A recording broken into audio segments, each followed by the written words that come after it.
Good evening, everyone, and welcome to the Irish column for Sunday, the 18th of May, 2025. My name is Paul Fitzsimons. I'll be joined by Anthony Casey and Martin, I'd say, in a while, and then by Orla later on. When I'm after, what I have to do is now, I'll just give you the gist of this. We're going to talk about what's going on around the country. We're going to talk about raising your flag, about getting your flags done, and Andy Quirk. The whole lot. We're going to talk about Africa Day. It's just stupid trans shit across the water that's already here in this country, and I have a few good things to talk about. But on today, I reached out. If anyone who knows, there was an interview done by Herman Kelly last week on Gypsy Scholars or something like that, and there was a lot of things he said in that people. People were asking me, I met a lot of people this week and they were asking me questions about this, that, and the other.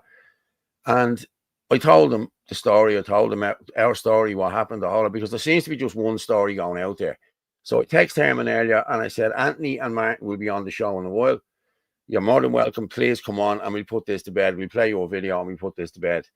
And he just told me I was in a cult and this, that, and the other. So I'm going to check my WhatsApp now to see, does he want to come on? I'll do that now in a minute. But I'm going to send out the invites now to the three lads. So we'll see how it goes in the next few minutes. Okay, so yeah. But I just want to talk just a little bit about Coolock. Okay. I'm just going to share the screen here now.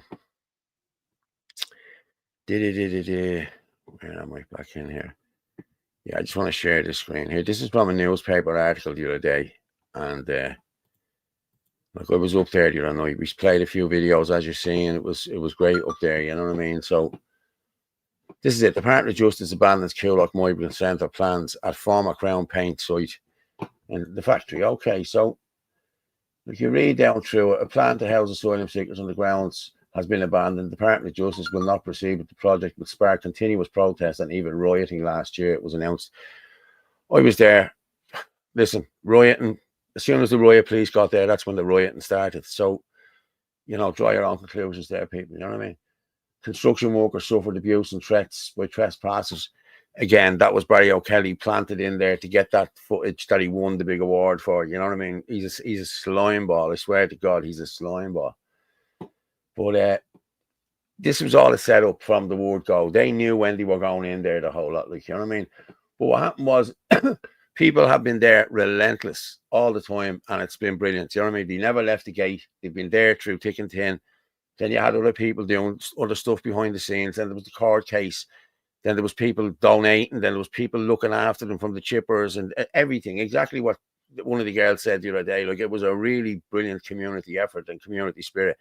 But everybody should take note of this now. All you have to do now is to stay vigilant, stay at the gates, and get a court case going. I'm telling you now, because these court cases are working. There's 2 or 3 of them after working here now in the last couple of weeks. You know what I mean? Basin Street was stopped the other day. Now, I don't know whether they had a court case or what happened, but this is happening, people. People are people are awake now. You know what I mean? They're awake. You know what I mean? And they're watching everything. And there's Irish flags everywhere. Everywhere you go now, any estate you walk into now, there's Irish flags flying out. So everybody should fly the flag. Everybody fly the flag in this country. I was actually on to Andy Quirk earlier about people who were texting me and ringing me and asking me, how do we donate to get the flags and the whole lot and everything else?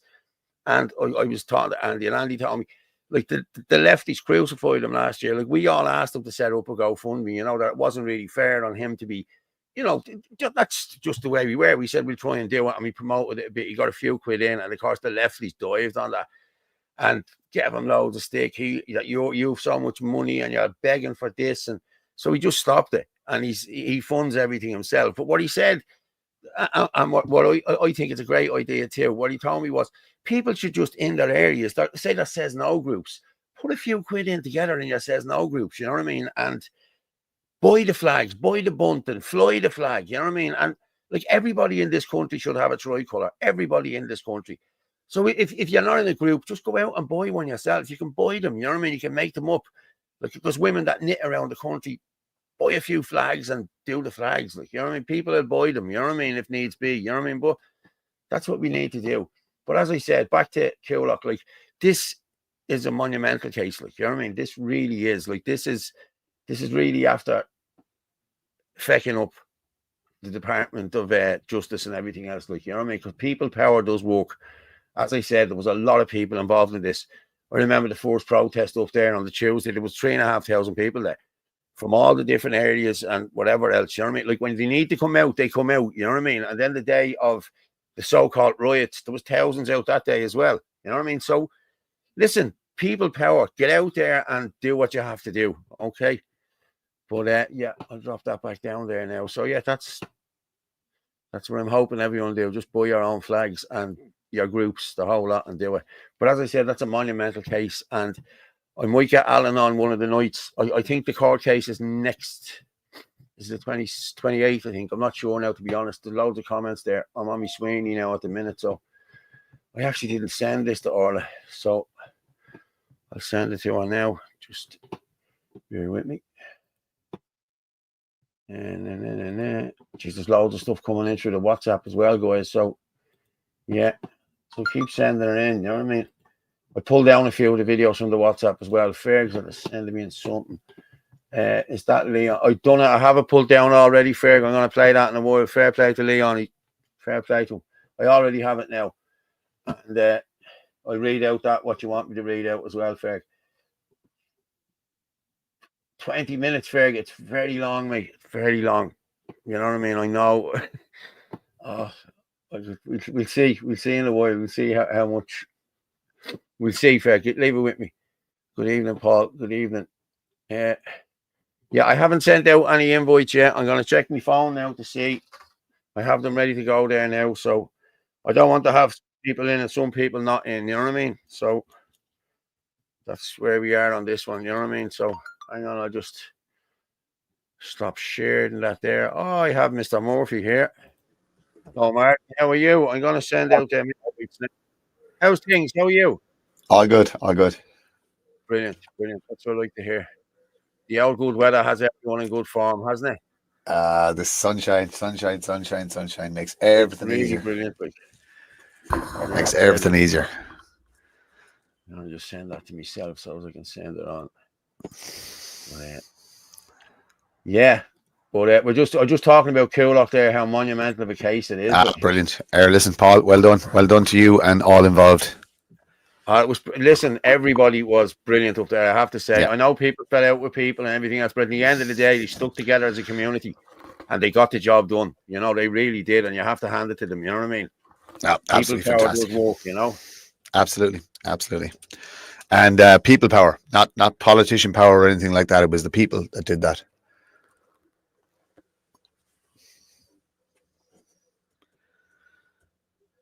Sorry, there's Kevin. Just looking at Kevin.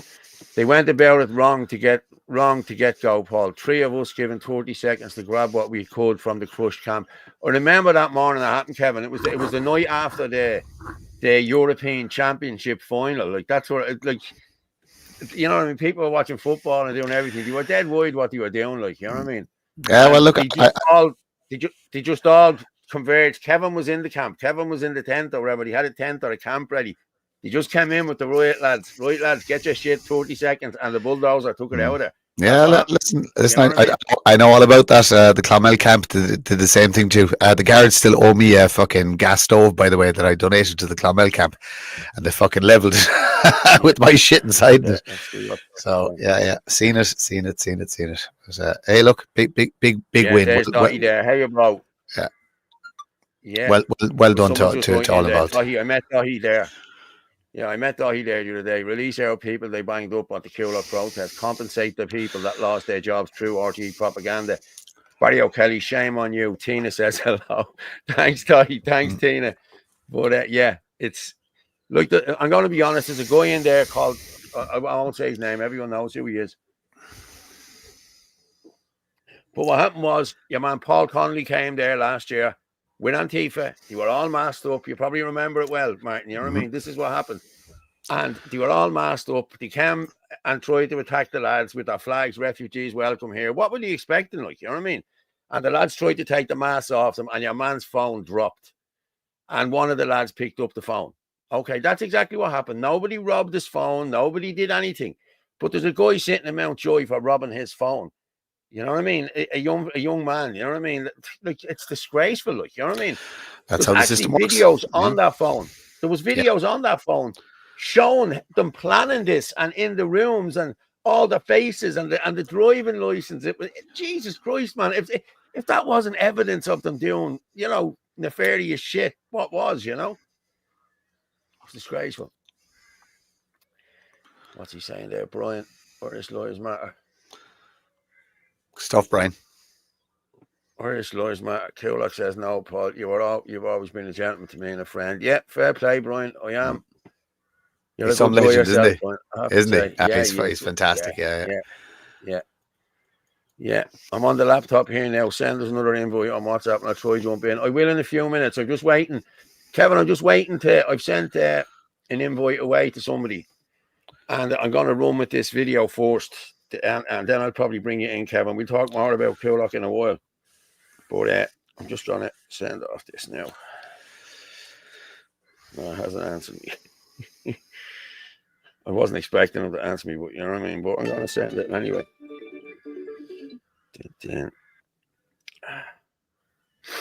Our special guest hasn't responded, no? No, not yet. Well, I hope he's our special guest, you know. I'm sending the link there now. So the link has been sent. And like I'm gonna read out for anyone who wants to know, okay. As I said in the intro when I put out on Twitter earlier, we'd be talking about this. But Herman did an interview last week on the Gypsy Scholars or something like that, and there was a lot of stuff he said in that. There was a lot of stuff he said in that was not true. That people are, and I'm going to be honest, I was at the Kulak camp the other night doing the videos and all that, and a girl said it to me about Anthony Casey and everything else, and I explained everything to her, what had happened and this, that, and the other, and she walked away from that camp thinking different. So people need to know the truth, and I'm all about the truth here. I'm an open book, you know what I mean? So, and I got to be honest with you, Martin, I'd probably believe all this shit, mate. I'm being honest with you, if I wasn't in the middle of it and I knew everything that was going on. This is, you know, this is what gets me. You know what I mean? And people aren't willing to sit down and have a coffee and listen to you. You know, that pisses me off. You know what I mean? Instead, like, a lie travels halfway around the world before people know it's a lie, and then by then it's too late. You know, it's I'm quite happy to live with the title of an insignificant little runt of a man. Yeah. I love it. Dumb and devious. Yeah, dumb and devious. Yeah. Well, what I did was I sent out a WhatsApp. I said, I'll be talking about your video from last Monday and the lies that were portrayed in it tonight on the show.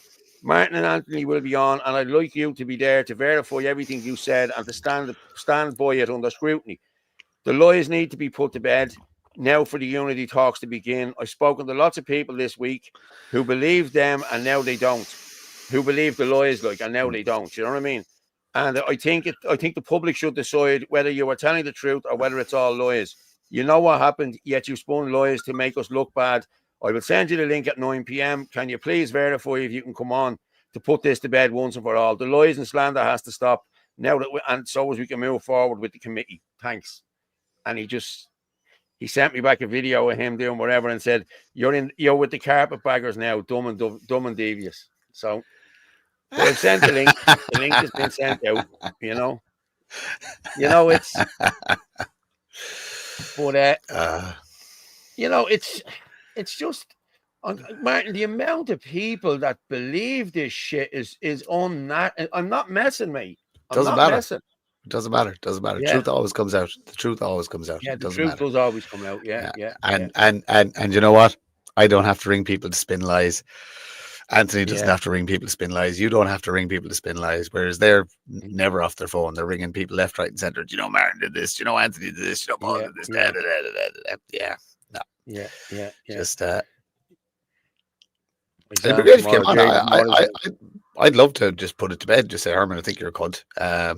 That's it. Stay out of my way. I'll stay out of yours, and that's it. I've never come after him on social media. I don't respond to his accusations.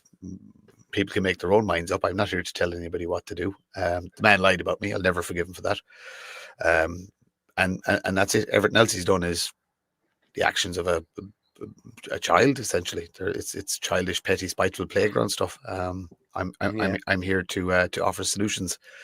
He's there to offer whatever he's offering. I can't quite figure out what it is, but yeah, whatever. If you're brave enough, if you stand for what you believe in, you should be able to debate anybody on a public forum face to face. That'd be my thoughts on it. If you truly believe in something, you should be able to. You should have no fear of debating anybody face to face. We'll say within a social media environment, publicly. And it's just you put your best argument forward, they put their best argument forward, and the people decide. That's how kind of democracy works and debate works.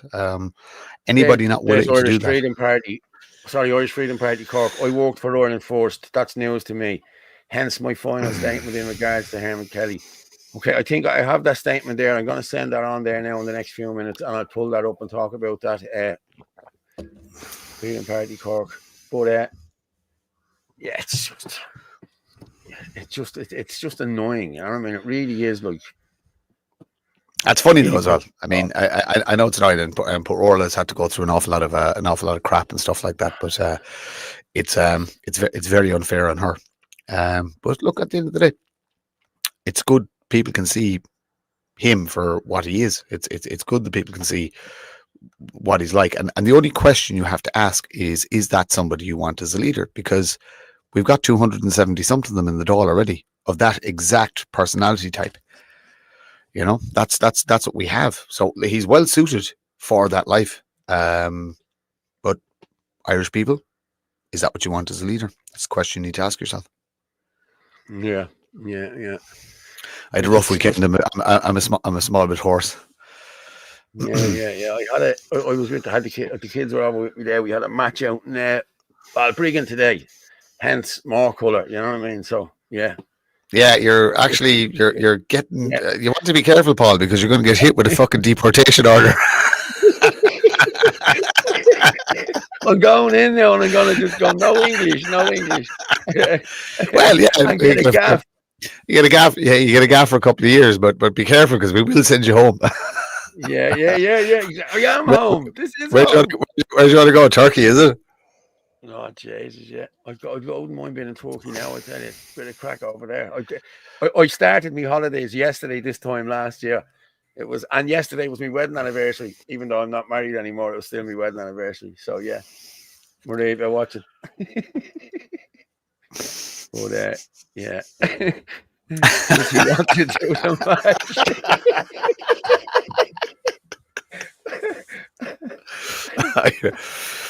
You're some bad fucker. Deportation. There's no Orly yet, so we can curse away. There's no swear jar. Yeah, we can curse. Well, I didn't want to bring her on while I was going to play this video. You know what I mean? Yeah. And you know, so I think will we go with the video just for a few minutes? And yeah, go on, fire that. You know, we may as well. You know what I mean? And I'm going to stop it. Like, and we'll we'll just tell the truth at that bit. Okay, just bear with me there. Now we can still talk if you want. I think over this. If you have any questions, we might try to get to one or two of them before we end. With all that said, welcome, Herman. I suppose we could start.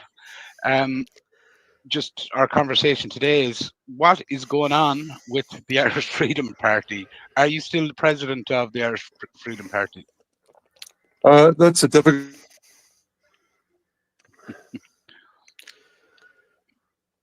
I've lost you there. Yeah, so I was just improving the Wi-Fi there. Sadly for John Leahy and co, that they didn't reach the 2/3 majority needed in the vote to change the constitution. So technically, I still am the president of the Irish Freedom Party. But hey, you know what? For the next 3 months, there's going to be a group of 3 guys looking to achieve what they described as greater unionists. Sorry, nationalists. Was that it? Was it? Pause it there, Paul. Nationalists in Ireland. Sorry. Let it go, and I wish them all the best. What did you say? You see the way he said unionist there. Was Yeah, that a Freudian? unions, yeah. Yeah, he said unionist, but was that a Freudian slip, Yeah. or was he actually giving Nah. the finger to everybody? Because you know this sense of know. humor is like. Yeah. I He's a dark fucker. Yeah. I think that Excuse was my French. intentional. Yeah, I I'm genuinely gonna think that was play that intentional. again. Yeah, just let's hear it again, just to. Because Peter, unionist, sorry, it's unity in a Union of Nationalists in Ireland. And I should let it go, and I wish him all the best. I myself, I think this heave from outside the party, with the help of people like guys, Anthony Casey and Martin Murphy, who left the party on the verge of being kicked out. Okay, did you hear what he just said there? You left the party on the verge of being kicked out. Yes, That's that never not what happened. he said. Yeah. But that's not what he said. He said you were expelled from the party. Yeah. In all his other tweets. This is the only thing where he says you've left the party. So what actually happened was the party was crumbling. Myself, on behalf of other members, reached out to the party chairman, Shane Lynham, and said, look, Herman isn't working. Needs something to be done. I started a WhatsApp group with Herman and Shane in it, where I put a proposal to Herman to basically step down, be the hero, make a public statement saying he was stepping down for the greater good of nationalists, stay involved with the Irish Freedom Party, stay on the Argorla, and we'd nominate another president. And that was it. That was the offer. It wasn't a threat. It wasn't an ultimatum. It was literally an offer. Look, this is what we think you should do. And the majority of the AC were behind this thing. And we all know what happened afterwards. Herman came back with fucking allegations of me meddling with party funds, etc., and all the other nonsense that came after it. Spiteful behaviour, childish behaviour. Whereas he could have quite politely said no, and I would have gone, okay, and would have left. And that's exactly what happened. Herman, he never engaged with me again after that. While I was in this group with Shane Lynham, talking to Herman and Shane, Shane has the majority of it has been deleted now. Shane had after we left, Shane did a cleanup of all the WhatsApp groups, deleted the Men Behind the Wire group. He deleted Dorn, did the same thing. That look, lots of people were deleting evidence of them having been working against Herman. But the reality was Herman acted absolutely disgracefully towards certain candidates in the run up to the general election. And like I said, he started attacking Anthony.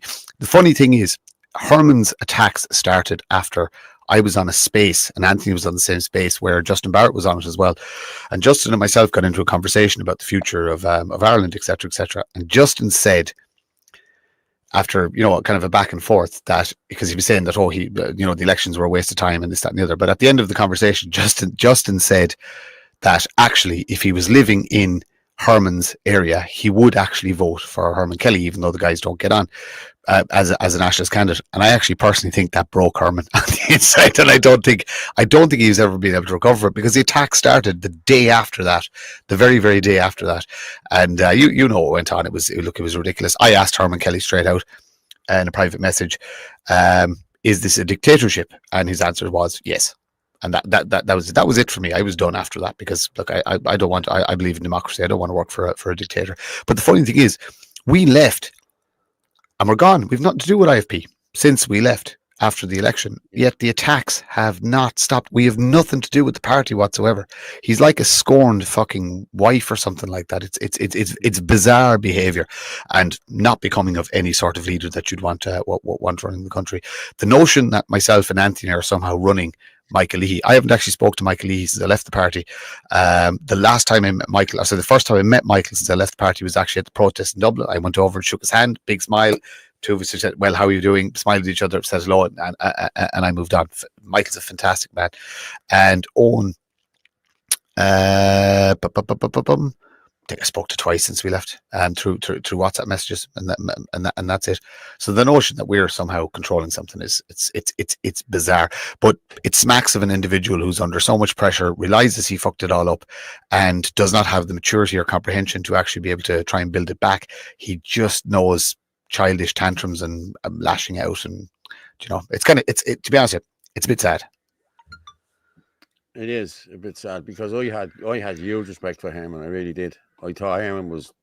I never said I didn't. You know what I mean? I really did, but I saw the side of him in the last few months, like leading up to this, and what happened with.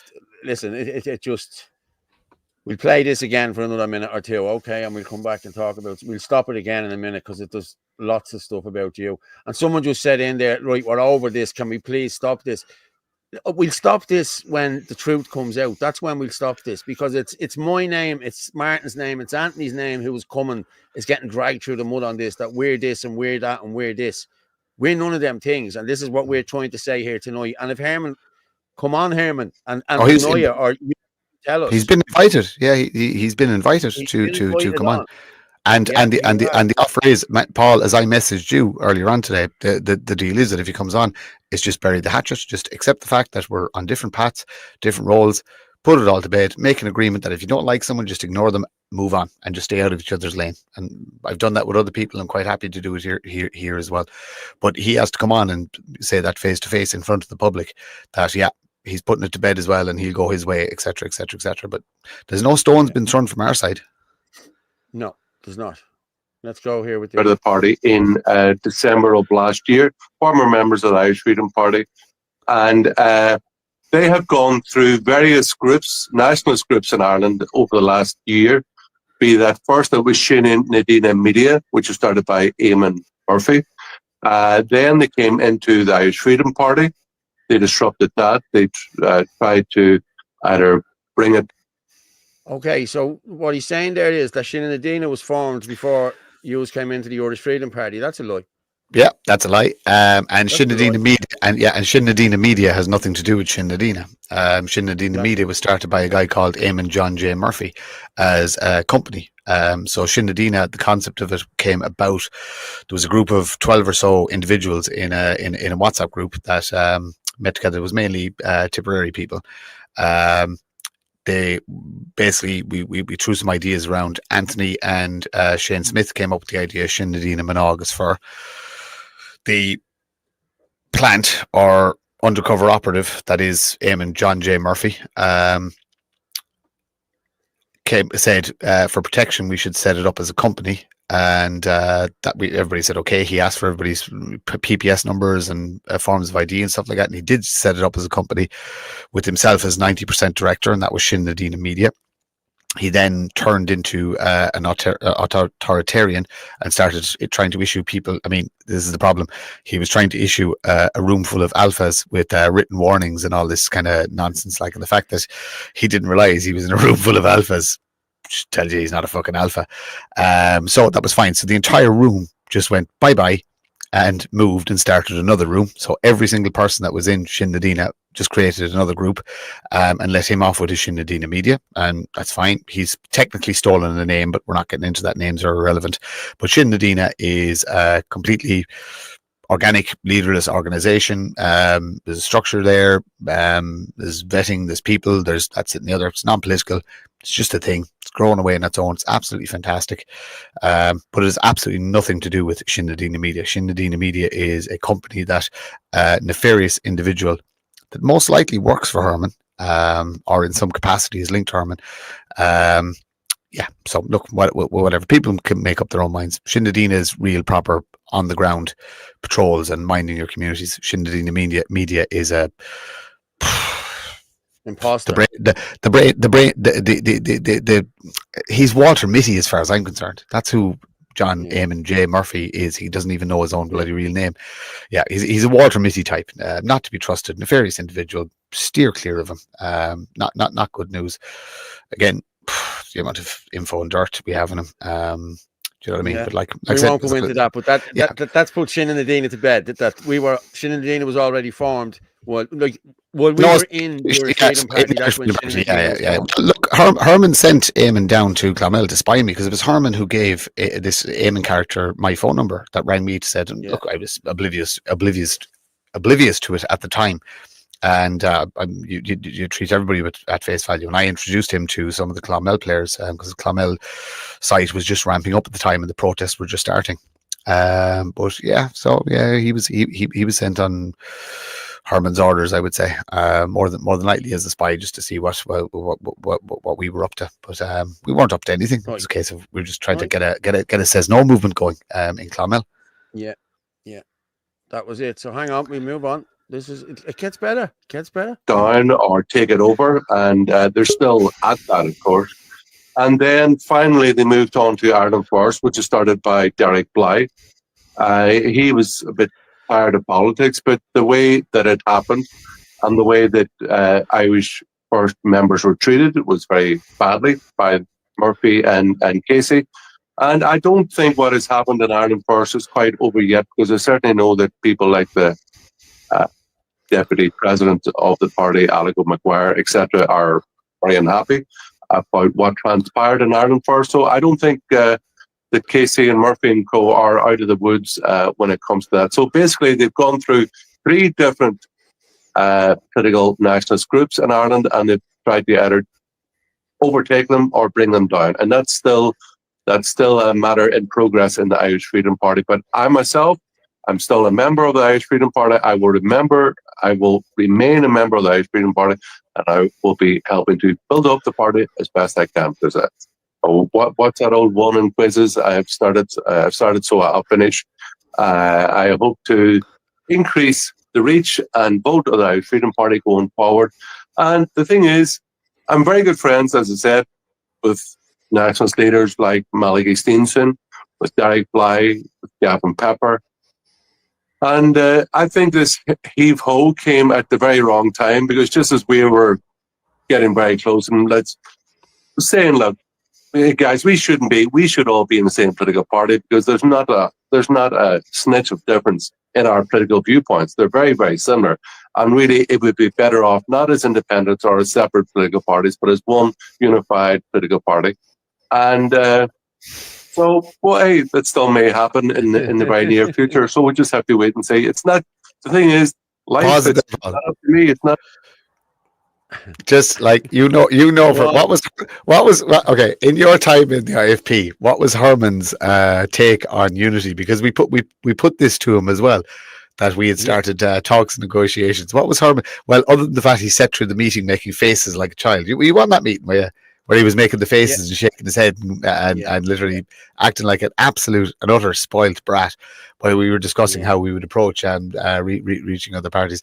That man has no more interest in unity than the man in the moon. No. I mean, he never had. In relation to the Ireland First stuff, we're not talking about that, because there's an ongoing issue there that we have to watch our P's and Q's about. But what Herman Kelly said there is absolute lies. But like I said, it's a matter that we're not going to discuss publicly at present. Yeah, he never wanted unity. He was the only one who didn't join the National Alliance. Why didn't he unify them? Well, Herman wanted everyone going under the IFP banner. That's what Herman wanted. Herman was willing to step down and Derek Bly take over. But once they all went under the IFP banner, and at the time it was a great brand. It really was. I'm not going to knock it. It was a great brand. Like, they went from being the top nationalist party, and within 3 weeks they were gone. The members are down to nearly. But who fucked it? Yeah. Oh yeah. I know. It wasn't any of us. It was not any of us. No.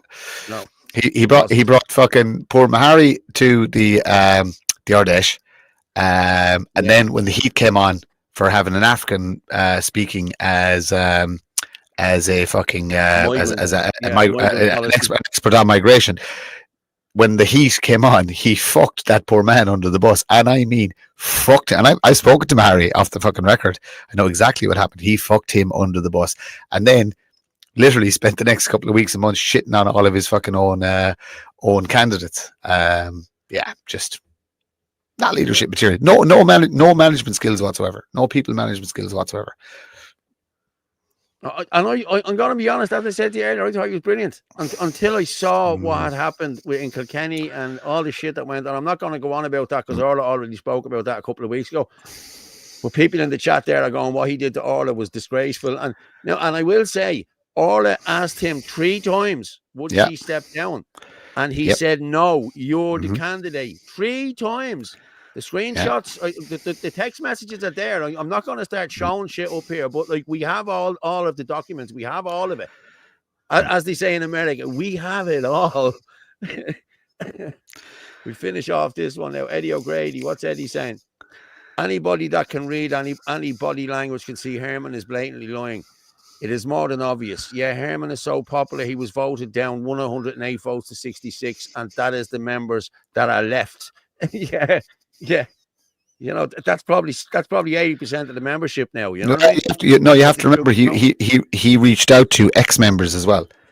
So people who used to be in the party, he reached out to as well. Now, Paul, did you get an invite to vote? I didn't. No, I didn't. But friends of mine did that were in the party. See, there was a lot of friends of mine joined the party when I was in the party. And when I left the party, they never renewed their memberships. I think they're coming to Ireland first now. I don't know. You know what I mean? But so there's a question. But there's a question to be asked. Who went through? So number one, who went through the list of ex-members to decide what ex-members could be invited? And number two, from a GDPR point of view, IFP, why were you holding contact data of ex-members? Because you really, really, really shouldn't have been. If they're not a member anymore, you should not have had their contact details. Shane Lynham, that's for you. Yeah. I don't mind. Right, we'll move on. It's all about me. There's many other people that doing their own things and making their own decisions. And I have no control over that. People make up their own minds and they make their own choices of direction. So we'll have to see how it goes. But I'm pretty upbeat and pretty enthusiastic about the next few months. Were you surprised by this? This take you by surprise, what happened? Or was there a build-up? Could you see a build-up coming to it? Yeah, well, Casey and Murphy, I call them dumb and devious, through that they came. Now, I thought in my naivety, thought that this kind of ruptions within the party over the selection of the candidate for Carlo Kilkenny in the general election, which had been Orla Donoghue, who wasn't very capable, and Luke O'Connor, who's a very capable and intelligent guy, and a very straight guy as well. That I thought it was over this, and then so-and-so was friends with this person, that person, but no, I was completely wrong in that. What I found out even in the last month is that Casey and Co, especially Casey, came into the party at very short notice. I believe it was in May 2024. And by June 2024, they had a private WhatsApp group where they were talking on it behind my back and other people's backs. They had a little WhatsApp group among themselves of election candidates who were scheming and scamming to either take down or take over the Irish Freedom Party. Sorry, Paul, just will you pause there for 1 second, just so people know. Hang on, July 26th, I believe. So the name of that WhatsApp group was called The Men Behind the Wire. That was the name of the WhatsApp group. That group was created by party chairman Shane Lynham. Yeah. So that's who created that group. That group was created after I went to Shane and said, Shane, there are a serious amount of candidates talking about leaving the party. They are very, very unhappy with leadership. So he's talking about the scheming in the Senate. It was the chairman who started that group with the intention of, at the time we thought it was in good faith, but he was obviously intel gathering because I think he wanted the throne for himself. But that's who created that group. The sitting chairman, Shane Lynham of the IFP, created a group called the Men Behind the Wire, where he added all of the people who were disgruntled, and we discussed how best to approach we'll say democratically removing Herman as party leader, and that was the plan, to literally vote him out, have a vote of no confidence, which is perfectly legitimate in any political party whatsoever. And then before we went to that thing, I offered him, Herman, do you want to just step down so it doesn't look as embarrassing? But anyway, that's what that group was. Party chairman Shane Lynham created a group called the Men Behind the Wire. Yes. Go get there, Shane. Well, there you go. Okay, there's another thing you can put to bed now, people, because more bullshit. It's like, seriously, look, his eyes are turning brown from the shite he's talking, lads. Let's be honest about it. Like, it really is bullshit. But as I've said, people are believing him, and important enough people in the movement are believing him. That's what's annoying me. You know what I mean? Like, people are ringing me all the time. Oh, what are you doing with Casey and Murphy there, this, there, that? Like, lads, they're not. I've been with him. I was privy to all of this. I'm here. I was the candidate. And what he said about Anthony there coming in last minute in the thing, people have to realise Anthony Casey knew nothing about politics. You know what I mean? Anthony Casey I got Anthony to help me with this podcast last year around March, I'd say it was, probably earlier February or March. He came in, he was helping me. I was a member of the party. We used to talk about the party. He used to ask me, well, we used to talk, and I says to him, listen, you're running Kildare for us, will you? We're looking for a councillor. Herman asked me to ask Anthony, would he do it? It was Herman who asked me to ask Anthony to bring Anthony on board. Like, he didn't just, you know what I mean? And Anthony did come in 3 weeks of a campaign is all he had, and he done very well. And then Anthony I think Anthony moved, I don't know whether he moved on to the AC after a few weeks or a few months or something like that. He was voted into the AC because he was so good. He was a good fella.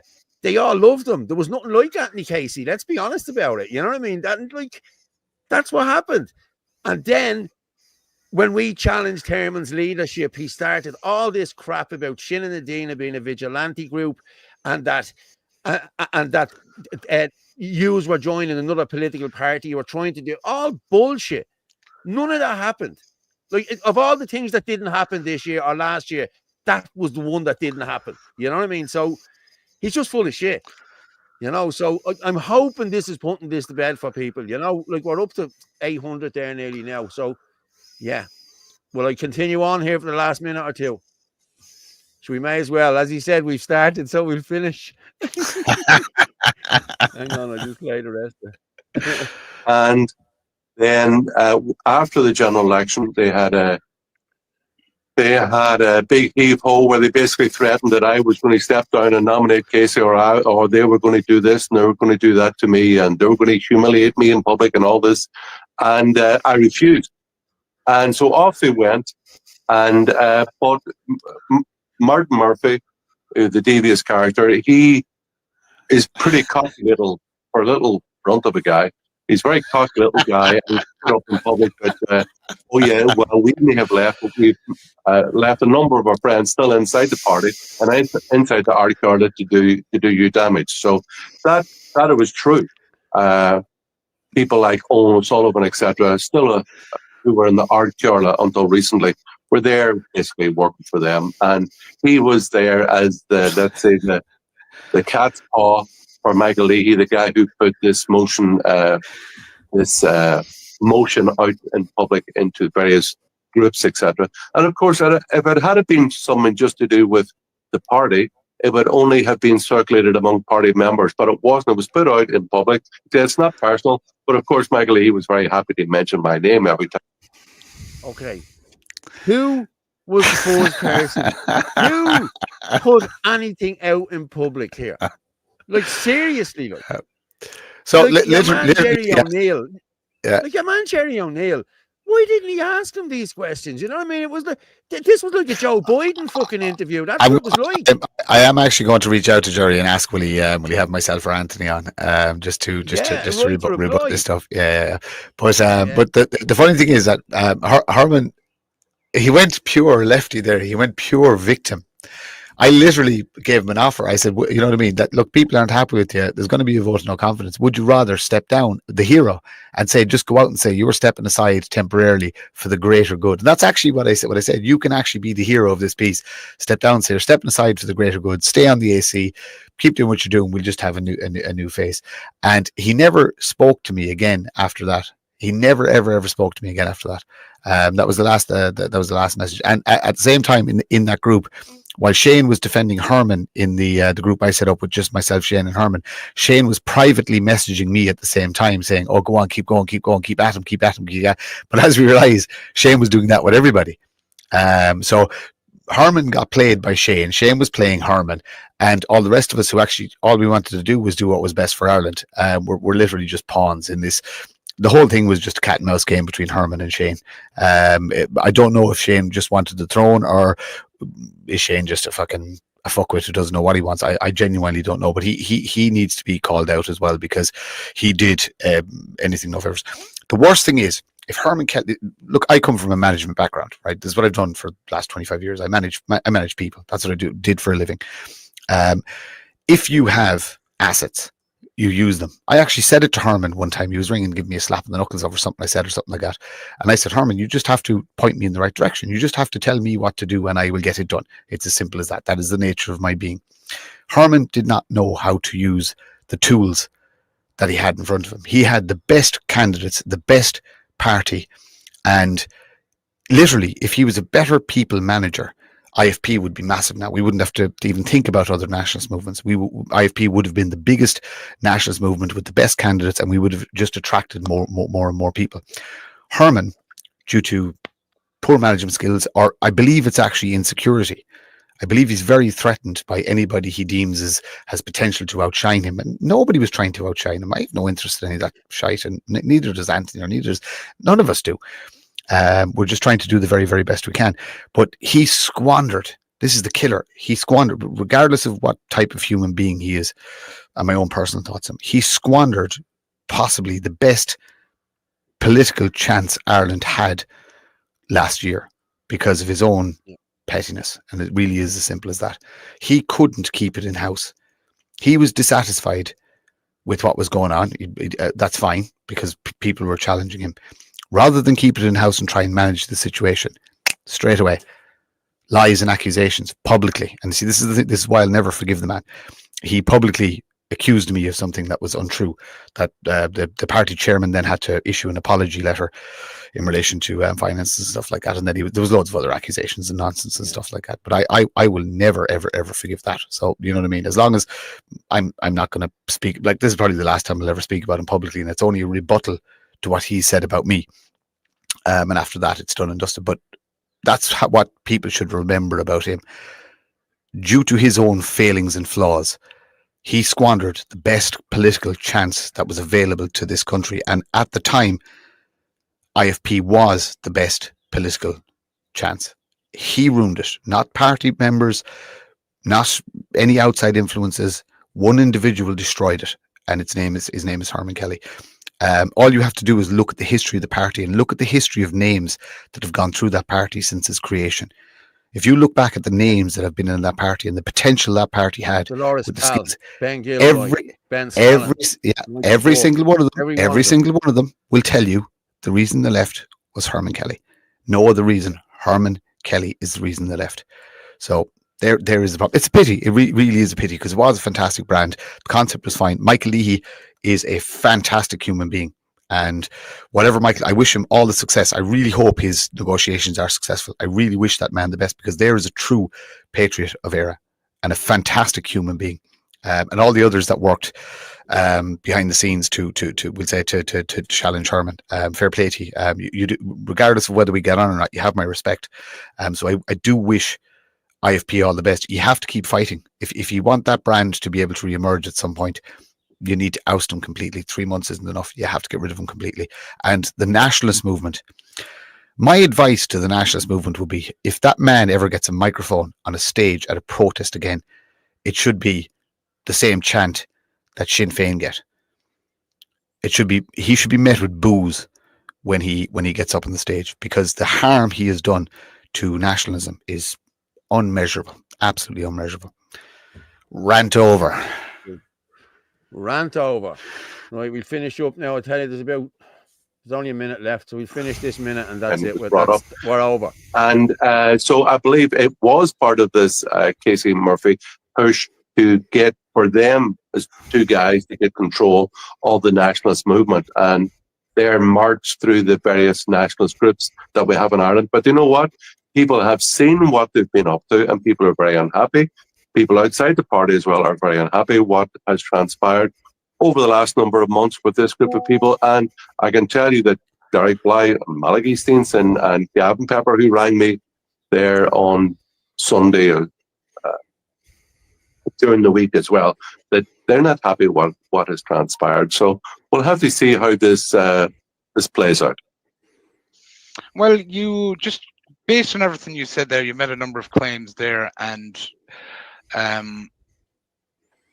that we will say, I'm sure other people on the other side of that might dispute some of them, but I'm not going to challenge you on them here. But all of this says to me, as somebody that's kind of looking at this, and I think a lot of people are like me, is that we're looking into the nationalist parties, the nationalist movements, the people that are, high profile on social media, and it just looks like a mess. It's like, who do you trust? Who do you don't? Like, One question I would have for you here, because you mentioned Malachy Steenson there and Gavin Pepper. They ran as independents in their election, got elected as independents, yet, and I'm only asking this as a question, why are they framed? Yeah. All right, let me just bring that down. Yeah, the question you asked, that why are they framed as nationalists? You know what I mean? Like as a party, he sort of framed them as a party, and he shouldn't have really. But that's the only hard question that he did ask. But again, Anthony, hello, how are you, buddy? You all right? How you doing, guys? Can you hear me okay? New laptop there, checking the mic. I see you have your Jewish cap on there. It looks like you have one of them Jewish caps. Oh God! Oh no! Oh no! It won't stop. Squiddy's going to be on.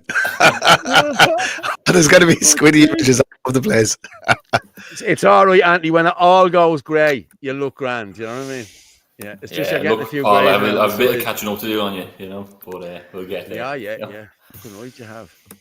People are probably confused. We just went through a few things there and put a few truths out there. And listen, I did ask him to come on himself. He wouldn't come on himself. He didn't come on himself. So I hope people sitting at home there watching this, or when this is shared tomorrow, or anyone else watches it, that you'll know that this was offered. The hand was offered out for him to come in here tonight and to back up everything he said there. But again, Martin, you two guys need to go on there to that to talk to Jerry. That's good. Jerry's podcast is actually great now, Curtis. I have good respect. Yeah, no, I know it is. I know it is. Yeah. And it varies as a host. He does let his guests speak like that. It's very fairly good form. You know what I mean? So like I can't fault him there. I would have liked that Anthony got the offer to or myself would have got the offer to come on and speak. But anyway, look. Yeah, look, and it's important for me. Look, everyone could see that I made a vow shortly after the space we did last week. The three of us were on it. That I wouldn't focus on the negativity going around. But it is, Paul and Martin have highlighted the truth here. And that's different than throwing digs at anyone personally. It's just, look, there's a lot of things that's been saying publicly, and anybody has a right to put it right, set the record straight. So fair play. Look, it looks like it's one of those situations that is going to have to come to a head, so that we can all gain a bit of unity. Who will be in that room? That's the big question. I don't know, but yeah. Look, to be honest with you, that's the first time I'm listening to all this. I didn't listen to that podcast.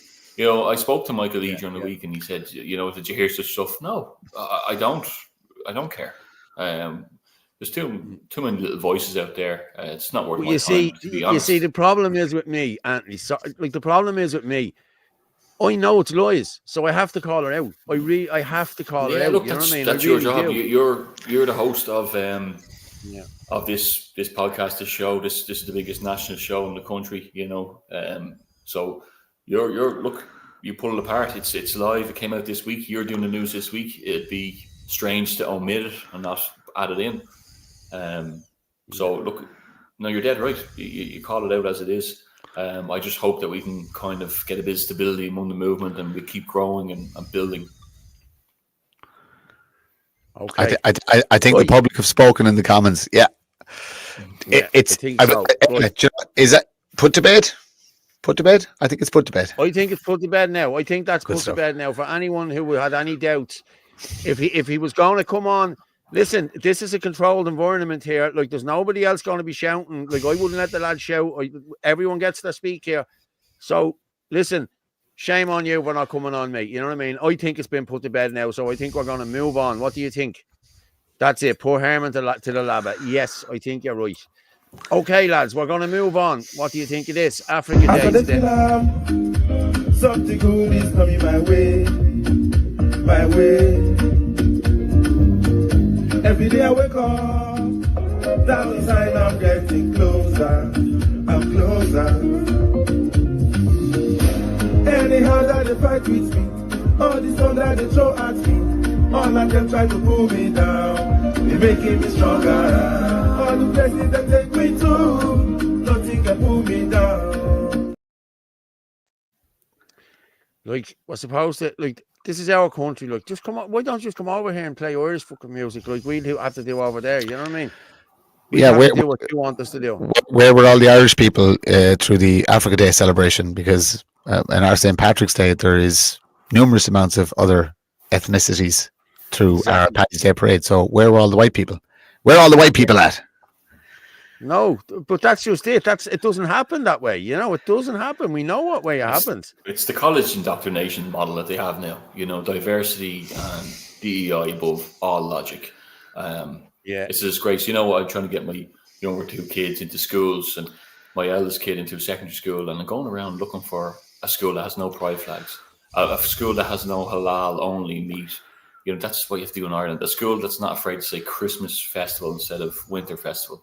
And I see people for profit now are trying to get rid of all the sacraments from the schools. It's very easy to see what's going on and who has a hold of it. And unfortunately, so many people coming through. You know, there was an interesting study done during COVID that they said initially they got it wrong. They said the most intelligent people, you know, were the ones who took the jab. Did you notice that? But it wasn't. It was the people longest in the education system.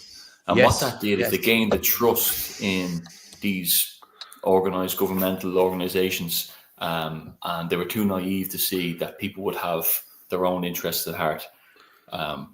So that's exactly the way we can see with the colleges and who's complicit now. Teachers straight out of college, they think it's all about diversity and, you know, all that. You know, soccer against racism. It's not just soccer anymore. But whatever about Africa Day, the odd time. But that St. Patrick's Day parade, and, you know, I saw it myself in Carlow. It's ridiculous. You know, people are afraid to say anything about it as well. They're whispering. You know, parents are whispering at the playgrounds. You see that? Like, and you know what I say, and I said this the other day as well. People should stop being afraid. People are afraid what their neighbours think. People are afraid what their work colleagues think. They're all terrified to say, just come out and say it. You know, this crime's gone through the roof. Another attempted attack on a child in a buggy this week, wasn't there, Paul? Like, you know, things are too high risk for you to be worried about what someone thinks of you. You know, we're doing it, so just do it. Just get on with it, so we can stop this. Have a look at that flag there.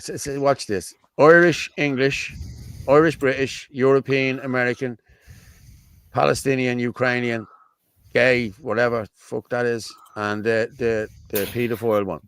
And then it comes down, look, and they all turn into a tricolour at the end because that's what has come into this country and ruined it. Isn't that disgraceful? You know? It's horrible, isn't it? It's true. I know it's true. And then you have, hang on, have I got this one? I might have. Then you have this fella here, Peter Tatchell. See the little slimy fucker in the back there? That's Peter Tatchell. Yeah. That's James Conway. I think that's the ex-president's son. And the bloke over here on the left with the long hair, he's on the National Council of Women. Now, he's a man. And he's on the National Council of Women, you know? But it seems Peter Tatchell got arrested today. There he is, look. At a Palestinian protest today. He got arrested today. Exclusive Palestinian protester. Now, what I will do is, sorry, hang on, I'll get rid of that. I had another one there of a Palestinian. Is it? Hang on. There you go. That's what Palestinians do to you on your flag and your everything else. You know what I mean? So to be standing there, you know, shouting Palestine, Palestine, this is what happens in Palestine. You know what I mean? So for Palestine movement, you know. What a load of shit. You know what it is, Paul, as well. It's like how far can they push it? It's like a test. You know, how much can we convince people? You know, even though it's against all of their well-being. The Overton window has truly shifted in the last 3 months. I was what you drop? And is it broken? Never mind. I was sitting eavesdropping on a conversation earlier on today, and it was 3 people that they'd be fairly normally, you'd class them as just normal average, you know, John and Mary's, like, you know what I mean, and they were going through everything. They were talking about chemtrails. They were talking about indoctrination in schools. They were talking, and these are not conversations people would have had in public in a rural pub earlier on. We say even this time last year, and I was just sitting there with the biggest smile across my face, going, "I'm not even getting involved. They don't need my tuppence." They were hitting all the right marks. So look, people are awake. It's taken a while, but the majority there. I reckon the Cork March could be as big as the Dublin one. You know what I mean? That people are going to get out on the streets and say enough is enough, and we're going to start seeing a shift in policy. What do you make of this? Just on the Cork March, seeing a couple of things go up, say Gran and Herman added to it. What were you saying there? Sorry. Maybe it's too early to talk. Look, whatever. Names are names. It's all just names and banners and this, that, and the other. And you could argue it was called for nefarious reasons. It doesn't matter. Let's go. Show up. We're Irish men and women on the street, and that's it. That's all that matters. Forget the banners. Forget everything. What's that forget for, who you're attached to. What's it for? No, we're just talking about the protest in Cork. It's got a tagline now, Gran Herman, and you're just alluding to well, what is it or who is it? But I'm just saying it doesn't matter. Men and women on the street. That's it. Movement of people on the street. Loads of tricolours, loads of flags. Bring your banners. Whatever you're proud to stand behind or stand beside. Just do it. Just do it. People is all that matters. Don't forget Limerick on the 14th of June as well, people. If anyone wants to help Limerick out, Limerick's always having and Waterford hospital. Yeah, the guys in Waterford. There's a great Waterford. There's no movement down there. Put the shout out, put the call out. We'll be there. Just put the call out. We'll do every city. We'll do Galway. You know what I mean? We'll do every city in the country. We will do, and we'll do the big inland towns as well. So the local people who've been fighting on the ground. Put the shout out, and the rest of Ireland will be there to support you. So we should have a rally in every single large town and city in the country. And I know that the smaller on the same day the one in Cork is on, there's going to be smaller ones in towns all across the country as well. So people power, it's all that matters. Forget the banners, forget the colours, forget the names. Lads, wait to see this. Wait to see this. This is the bomb. Jaden just sent this in to me. Yeah, that's what I was laughing at when you two were talking. I can't see it. And is there a picture up? No, you'll see it now. Okay, let's play it again. Paul is libertarian. Right there. We got no need for martial law. We need gun rights. We do need gun rights and private borders. That's exactly what we need. I remember one day, maybe was the first day of my life. You came to my heart, my eyes wide open to you. I feel warm behind you, take my hand inside. Kiss me again. You're getting very Putin-like in some of those images. I'm telling you, yeah, it's great, isn't it? I don't give a shit. It's only images. It's a bit of fun. That's all it is. Stuff. Let them well done. Go mad on this. Well done, Jaden. Where's my doll? Sarah Hardy, where's my doll? Did we not deal with doll for you? Jaden, I want one of me riding a dragon with a lance, please. I attended a demonstration in Belfast yesterday. I was very disappointed at the lack of support from this side of the border. I left Wicklow at 9:40 on the train. We need to unite. Got a nice welcome. Yeah.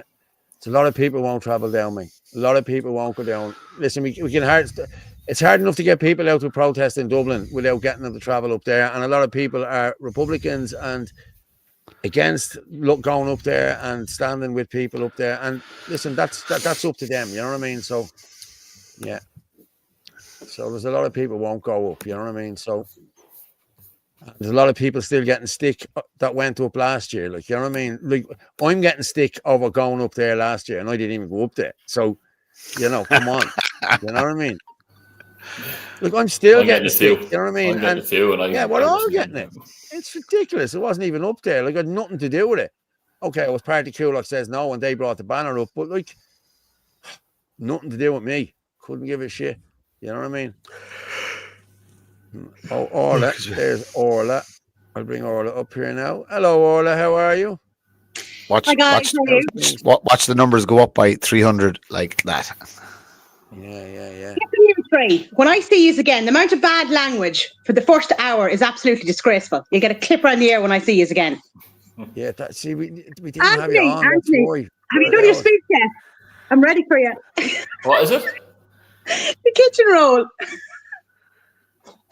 Have you done any speech yet? I'm ready for it. Oh, my speech. Sorry. Yeah. No, I Yeah, and haven't. there's You know Kevin, what? and there's Kevin. There's Kevin Coyle in the comments there. Yeah, me too. Haha, never live it down. Kevin didn't go either. He's nothing to do with it. You know what I mean? And it's just shite. Like, you know what I mean? Paul Fitzsimons himself. Yeah, Paul Fitzsimons or whatever. Eddie You know Powell. what? Orla, I was at my uncle's 50th last night, and I barely slept. I'm wrecked. I was up north, actually talking to the north. It was in Fermanagh.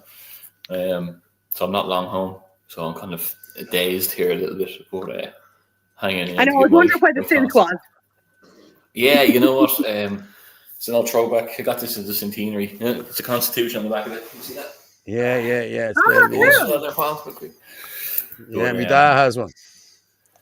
Yeah, but I have one now on the show, so we just make it about me, please, for a few minutes. Oh yeah, no problem. Yeah, I thought I'd wear a shirt tonight. I was dressing up. I thought we were expecting royalty in to talk tonight, but hey, it didn't happen. Hold on a second. I want to know what you were doing in Fermanagh. My uncle's 50th. Huh? My uncle's 50th. Oh, family occasion. Okay. Yeah. Hi, Father. Yeah, I'm sure all have seen it. Yeah, Jesus. Oh, Jesus, is my Twitch bag? Is it? It'll be all over the place. No matter you're up meeting or wrong, you're meeting yesterday about you. Fuck off. We were at a 50th, you cock. This is how rumours start, you know.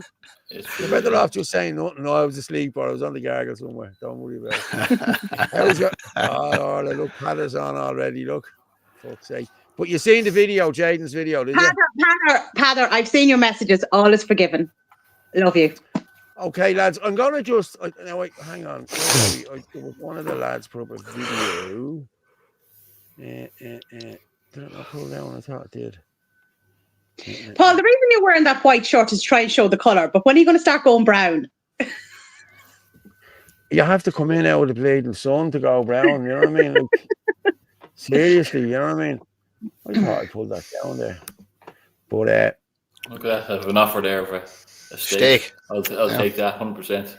That's my breakfast, steak and eggs. Can't beat the old carnivore diet, lads. I'm not strict on it now and like that, but I tell you, it fills you up, gives you a good bit of energy. Ah, yeah, some started today. You can't beat a steak. Yeah, you can't beat a steak. But I thought I downloaded that, but I didn't. I just have to go through here and do it. There was the homeless. I want to go with the homeless. All right, people sleeping rough in town. I said we'd speak about this because this has gone ridiculous. Hi everyone. Tonight I'm in Grafton Street in Dublin City, as you can see, right beside Beauty's Cafe, infamous part of Dublin City. And tonight I'm highlighting the reality of Dublin City. As you can see behind me, there's a man that's sleeping in a doorway. Now this is catastrophic in Dublin City when you consider what's the economy that they tell us is doing so well, and so many people in our society are doing quite well from what's going on from government policies. And of course we've seen homelessness escalate. In particular in 2023 there was over 40 people died in the streets of Dublin. This is absolutely horrific. Around yards not away from here, up in St Andrew Street, a man was found dead a number of years ago as well. And then we see all the cardboard that's laid out, and this would be used by people to sleep tonight in the doorways.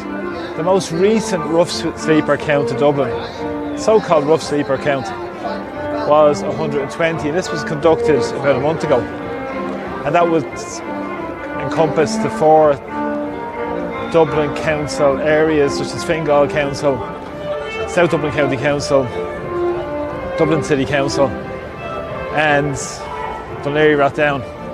Now of course it's well in excess of this in reality, because many sleep in parks. Unbelievable. Yeah, no, it's scary, isn't it? Record numbers of homeless, and they're just throwing out PPS numbers, people coming in.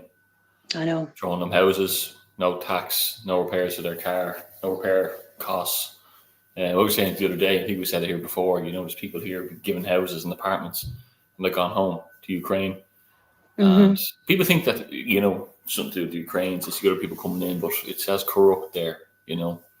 Yeah. They're back at home. They're all, you know this, Orla, outside the bypass centre, beside the courthouse in Carlow Town. St. Bridget's. St. Bridget's, yeah. Previous nursing home. Yeah, they were saying that there's just people going in and out there, the Land Rovers, just dropping their kids off to school and stuff like that. Brand new, like few-year-old Land Rovers worth 40, 50 grand. Well, you see, if you remember, St. Bridget's goes the whole way back. You know, they built on, I think, like chalets at the back of it as well, but it goes a way back and you can't see properly, like, we'd say the cars and all that are parked. Like, you can see a bit through the gates, but either side you can't see properly. So, like, you'd have no idea what's parked there or the amount that's parked there. That's important as well. You know, just what we were talking about earlier on when I kind of came onto the scene and stuff like that. I did do a video about this, but I was out and then Carlos says no protest on Dublin Street back just over 2 years ago now. Do you remember there was a night in particular? They had a guy from RTE. I can't remember who he was. He was on a kids program, and he came. He started kind of push and shove people, and then as soon as he turned up on one side of the road, RTE turned up on the other side. There was a journalist there.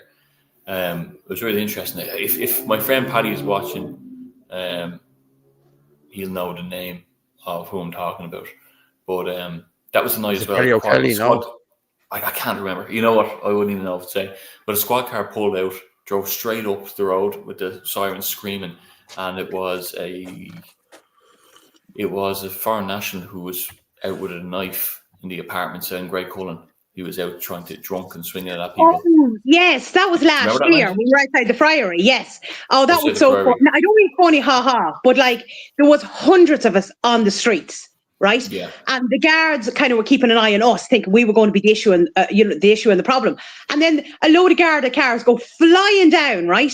Yeah, to go after this would have been the year before, because I wasn't part of the party. I was working at the time. I was going there, but I wasn't up on the stage. That was early January of last year, because that's when I started, being involved in the protest. But I do remember that night. It was gas because, here they were thinking we were going to be troublemakers, and there was no trouble at those protests. It was the exact thing we were worried about was happening. The foreign guy with the knife. There. Yeah, 100%. Actually, Paul, just when you're talking there about the homeless, I just sent you, I think I sent you a screenshot there in relation to, is it the City West Hotel?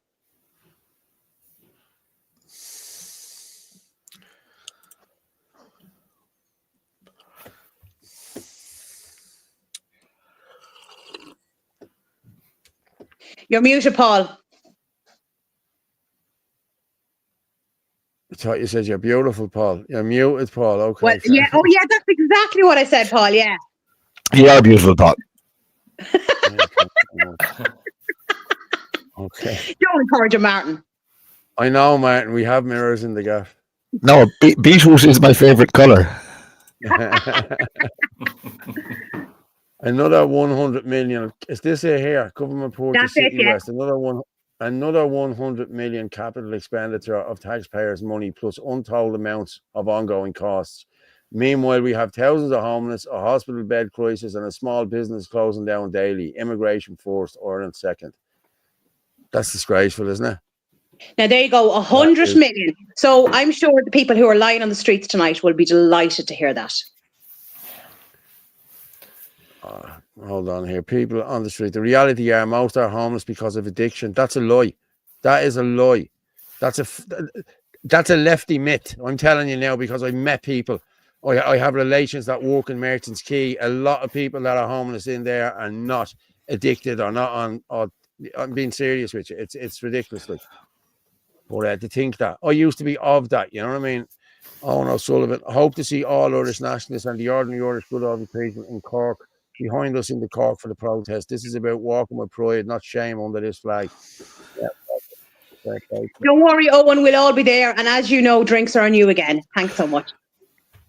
I think the term homelessness needs to be discussed as well, because being homeless doesn't mean you're sleeping rough on the streets. There are a lot of people who are homeless who sleep rough, but there's a huge majority of homeless people who actually have a roof over their head, but they're couch surfing, or they've got a friend that's putting them up, or the thousands upon thousands of 20 to 30-year-olds that are still living at home with their parents. Those people are homeless as well, because they have not been afforded the opportunity to own their own home, whether it be social housing or housing that you build yourself.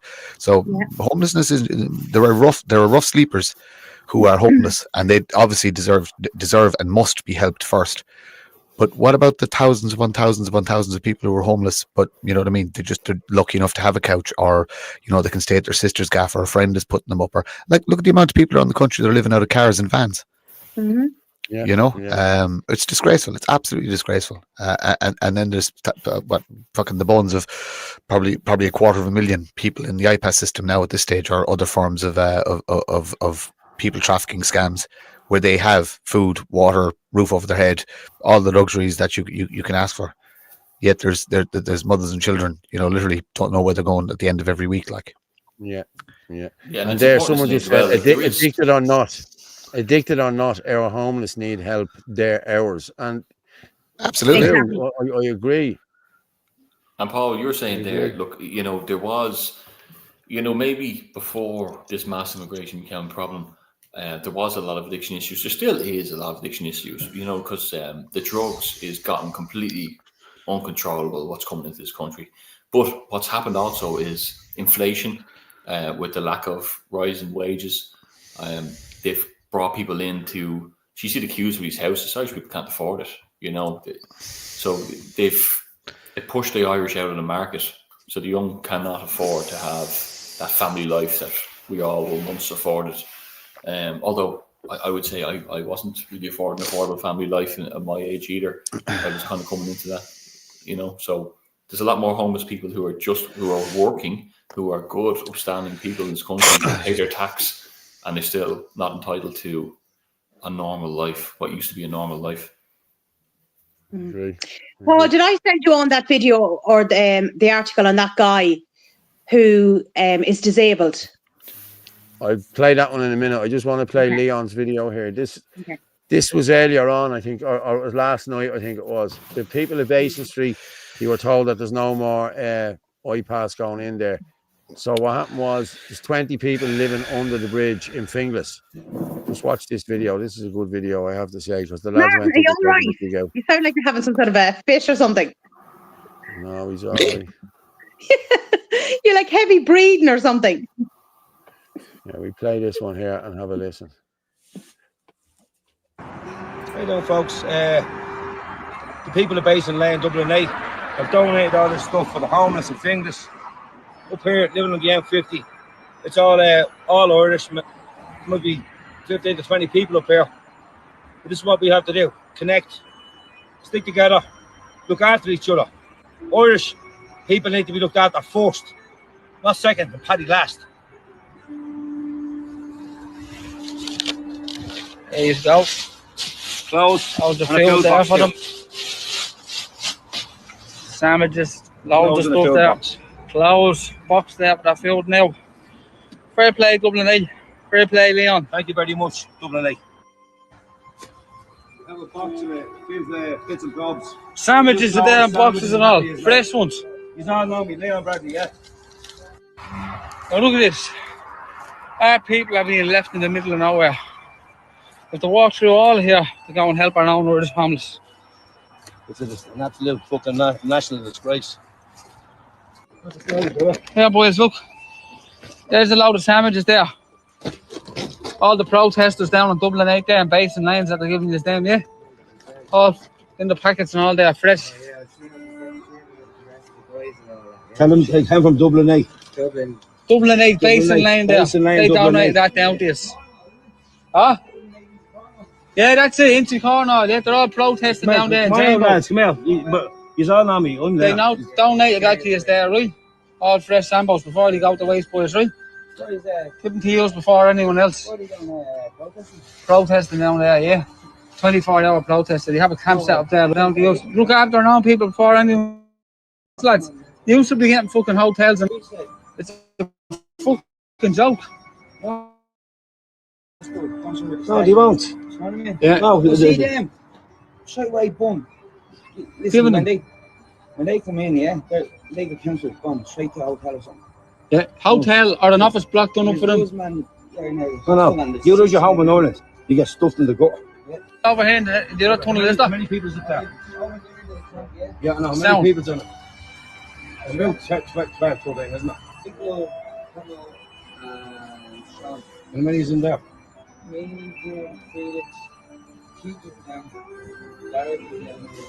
Yeah. Hamlet. Some girl, she was homeless, but she had no clothes, so said, listen, come here. We'll have to look after the women that's homeless as well, boys. Fair play to you. Yeah. You take that box of clothes. You take that box of clothes. Can you open that? There's a box there to put the food in and the clothes and all, yeah? Will that fit in there, will it? Try and take the lid off it. Hold on. Still won't fit. Throw it up over there. Get up over there. Yeah. Right, there's women's jackets and that as well. Right. Not compacting them in. A couple of man chasing out the jersey. If you don't like them, burn them. All right, lads. Right, take a handy, lads. Right, I'll see you again. We'll back up to the bathroom bit by bit. Don't forget. There you go. This is where our Irish people are left to live in. Tunnels under the M50. Look after yourself, mate, right? Well done, Dublin 8. Fair play to you, looking after our people.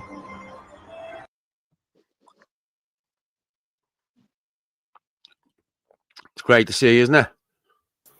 Unbelievable, isn't it? Jesus Christ. Yeah. But fair play to them for This helping is out. what's It's great. happening, like, you know. Mm. I got a shock today when I bought a pouch of leaf in the shop. It was 26.30. A few weeks ago, it was 25 something.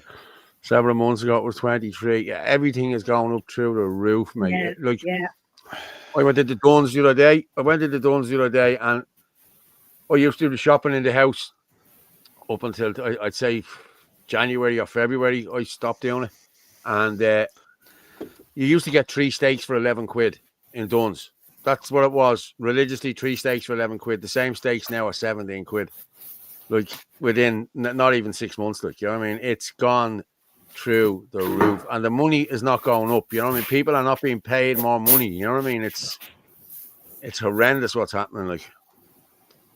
Do you think, Paul, that they, or anybody, that they're making it so unbelievably tough to live, bit by bit, fuel, food, everything, electricity bills, property tax, that when they offer something like universal social credit, it'll be jumped at? You know, you'll start with a base amount. That's my fear. What's going to be the switch happening there? What they're talking about between August and October, that people will be like, well, look, you know, we're barely keeping the wolf from the door, or the wolf is coming through the door. That's what I think is happening. They're pushing it. You know, this is a new system we're coming up with. We can't keep up with the demand for food supply or for whatever else. So I think that's what they're doing. That's why all their houses turn electric. You know, they switch it on, off. There's air to water houses. I don't actually think they're even healthy for people. People are saying that even their Christmas trees don't survive feck all the time because all the moisture is sucked out of the air. They're taking away self-sustainability, taking stoves and chimneys out of the house. I think they've been readying us up. They have a lot of these 10-minute towns already in that Southern Assembly.ie. Yeah. They're geared up. You know, I remember driving to Sligo. I have one of my personality flaws is impatience. I did a bike to work scheme about 2 years ago. Martin, or maybe everyone knows about my impatience. Sometimes I get tunnel vision, but I'm the same. I got a bike with a bike to work scheme, a mountain bike, about 2 years ago. And your man's like, look, I'll get it out to you. I hope to get it out in the van by this week. If not, it'll be next week. And it's affect this. And I took a day off work and I drove to Sligo to get the mountain bike, you know. And on the way there, I went through every town. And in every town, they were working all around. The councils are out in every town doing upgrades, you know, traffic lights, different bits and pieces. And it just always makes me think, if anyone is from Carlow, and or you'll know this big ominous building sitting as you come into Carlow, near where the old Braun building is, big building, IDA on the right-hand side, empty, has been empty 3 or 4 years. A lot of money spent on it. I saw, you know, a few buses drop up there, Corbally buses, you know, they're used as ferrying the iPads and this, that, and the other. No one's gone in there. It's very industrial looking. But one day, about a year ago, I went on Google. It's the only time I ever saw a brand, a company name attached to it. It was the Green People. And when I looked up what the Green People was, it was these people who take contracts off the council to do up infrastructure in towns to make it more sustainable and green. Now, that's gone since. There's no name on it anymore. But I thought it was interesting. I just happened to catch it when I was talking about the building to someone. So, look, I think they're gearing up and they're fast down this road. And, I hate to think that they're throwing us out red herrings and making us fight among ourselves and all this kind of thing. But what can we do?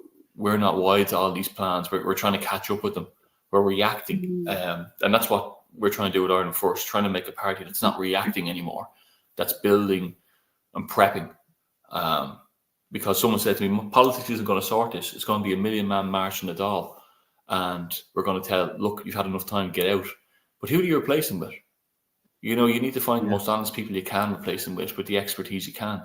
And that's the beauty of what's been set up at Ireland First, different committees. And that's the angle there. But can't be the only angle. We have to look after our streets. We have to do everything we can. But we should be wise of what's coming down, what the globalist plan is here. Yeah. Well, the big one to stop now coming in is the digital currency, because that will affect us all over. Yeah, if you can contact us there at 0892031521. You can also get us on FitzyDub at FitzyDub at ONeal Casey at RugOnMorph27. You get us on Facebook, Papa Simons, theirishchannel.com/live. And if Herman had to come on, I was going to share it out to the Irish Freedom Party one, but he didn't come on. We'd have been up in the thousands by now. I was just looking up food inflation data there while you were talking, so I do not buy into these figures, but it is telling me that it's currently at 3.6%. So it went from, we got food inflation, September of last year was 1.9, and it hit 2.1 in October. So the trend is definitely upward. So the estimate was 3.6 at the start of 2025. When I asked it to forecast the data for the end of 2025, it's given me a lot of dribble. Like Grok isn't perfect by any means, but even that 3.6 that they're pulling from CSO statistics and other areas of information, it doesn't equate to what you feel in your pocket. The last maths I did on it last year, I was calculating about 11% food inflation, and that was last year, just by what I paid last year. Sometimes you have receipts online, and you can. Yeah, but I think it's actually even higher than that when you take everything into it. I think the cost of living inflation in general is running at about 19%, but nobody's talking about it. So basically, everything, every euro that you spent, we'll say in 2023 is you've 20 cents less in it. You see, people don't realize the fake currencies are currently constantly being devalued as well. Your euro isn't worth half what it was 5 years ago. So yeah, I don't buy those figures. I'd love an economist to shout out to Frank Conway if you're if you're watching. Will you crunch a few numbers there first and maybe fire it in the chat? Yeah, but I reckon food inflation is about 11%. Everyone is getting poorer. I guess that is.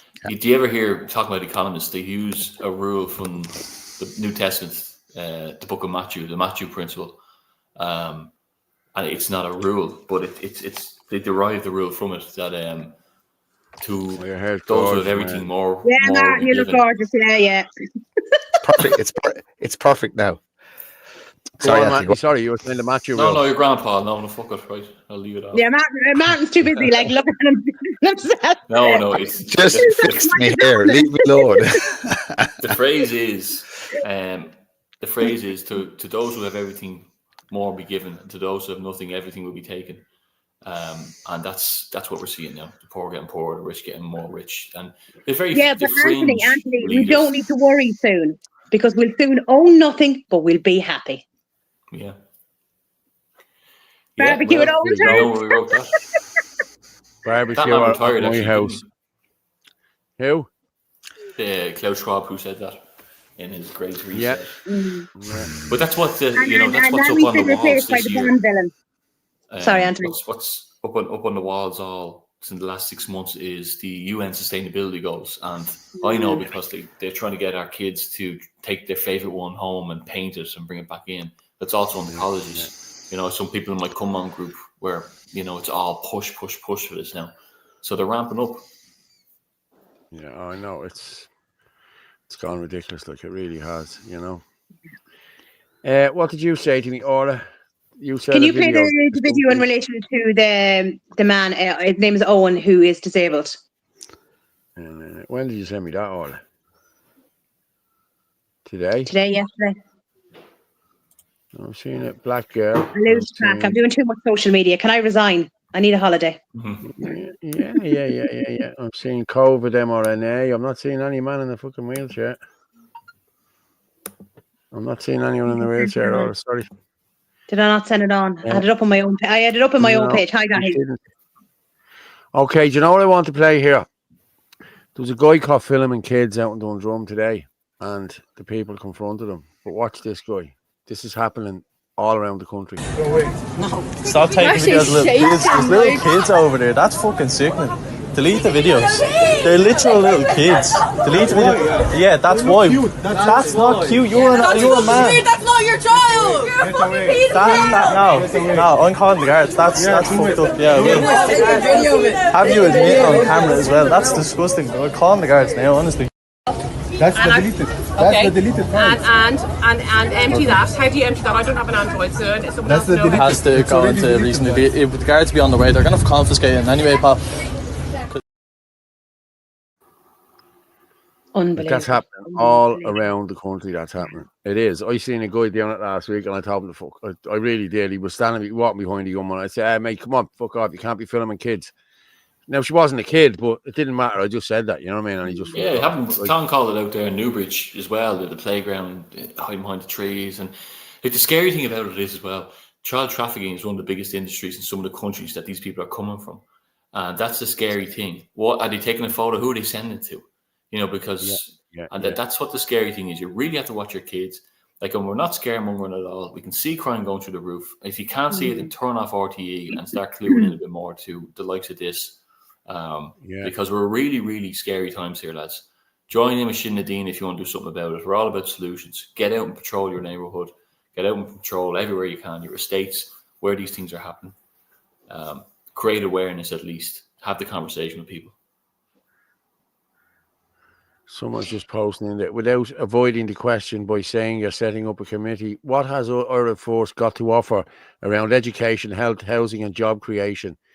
You each been at this years. What's the delay? Right. Hey, right policy. Send it in to me, and we'll see what the delay is. And we'll have a look. Yeah, we'll have a look. He's off the mark there. Let's just take it as it is. Like, so we're in Ireland Force there 3 months, still getting things over the line. It's building. It's building massively. It's the biggest national party in the country at the moment. And what we've done with regard to, let's say, what you said there, education. So we have an education committee where there's teachers in it who are sick of the indoctrination. There's base policy there, and they have a chat among themselves, and we're going to advocate and advertise for more people to come on board. If you look at my Facebook or the X page for Ireland First, you'll see these things advertised. They were asking nurses, educators, everyone to come on board and help us write policy. It's a mechanism. It's a funnel. It's a vehicle where we can get people on board. And I think that's the best way forward. Let the experts write the policy. Yeah. The state are afraid of that. That's a formula that will take them down. And that's who, when you have your Million Man March in the Dáil, that's who will take their place. The committee member of the education department, who actually has the expertise and knows what's going on. Exactly. That's where we're going to get the medical, everything. Yeah, well, we have doctors on board, you know what I mean, that are going to be writing policy on this, that, and the other. But, like, hey, listen, this is, as you said, like, that's just one cog in the many cogs that we have there. You know what I mean? It's a lot of people working behind the scenes. There really is, and a lot of people have come in with us here to work behind the scenes too. You know what I mean? That we hadn't got before. You know, so it's great CVs in there. Amazing. Like, I think Sarah just said, our vice president's economics lecturer in third level. You know, we're all putting our expertise in the bag, you know, and that's what you do. You know, you're shoulder to shoulder. 2 heads are better than 1, 3 are better than 2. As long as we're all focused on what the problems are. Yeah, teach the kid finance. It's a must. Teach them that wealth is not paper money. Yes, exactly. Hard work is what turns into money. Maybe I missed something, but it was just people reacting to something. I don't know what you're talking about. Has to be better than them who never finished the education system. It has to be better. Well, listen, I'm going to be honest. There's a lot of people that are awake now, as you said earlier, Anthony, that left school when they were only kids. You know what I mean? Or they had to go to work when they were only kids. That these people around my own age probably, like, there's a lot of people my age at these protests now. And, like, there really is. And maybe older, you know? Because they can see, like, it's just a bit of critical thinking here. Like, you know what I mean? You don't have to be a genius. And as you said, like, the brainiest and the brightest, the people that we thought we knew, just went straight in and took vaccines and did what they were told, wearing masks. And, like, I just couldn't believe that now. I really couldn't. You know, people that they had planned it for years, Paul. You know, some of us were skeptical at the start, and then we were, you know, proven right in the end. But just we have to remember who the enemy is there. The people who roll out this billions of dollars and euros worth of propaganda. Anthony strikes me as good leadership material. Someone just said that Anthony strikes me as good leadership material. Well, that's why he's the leader.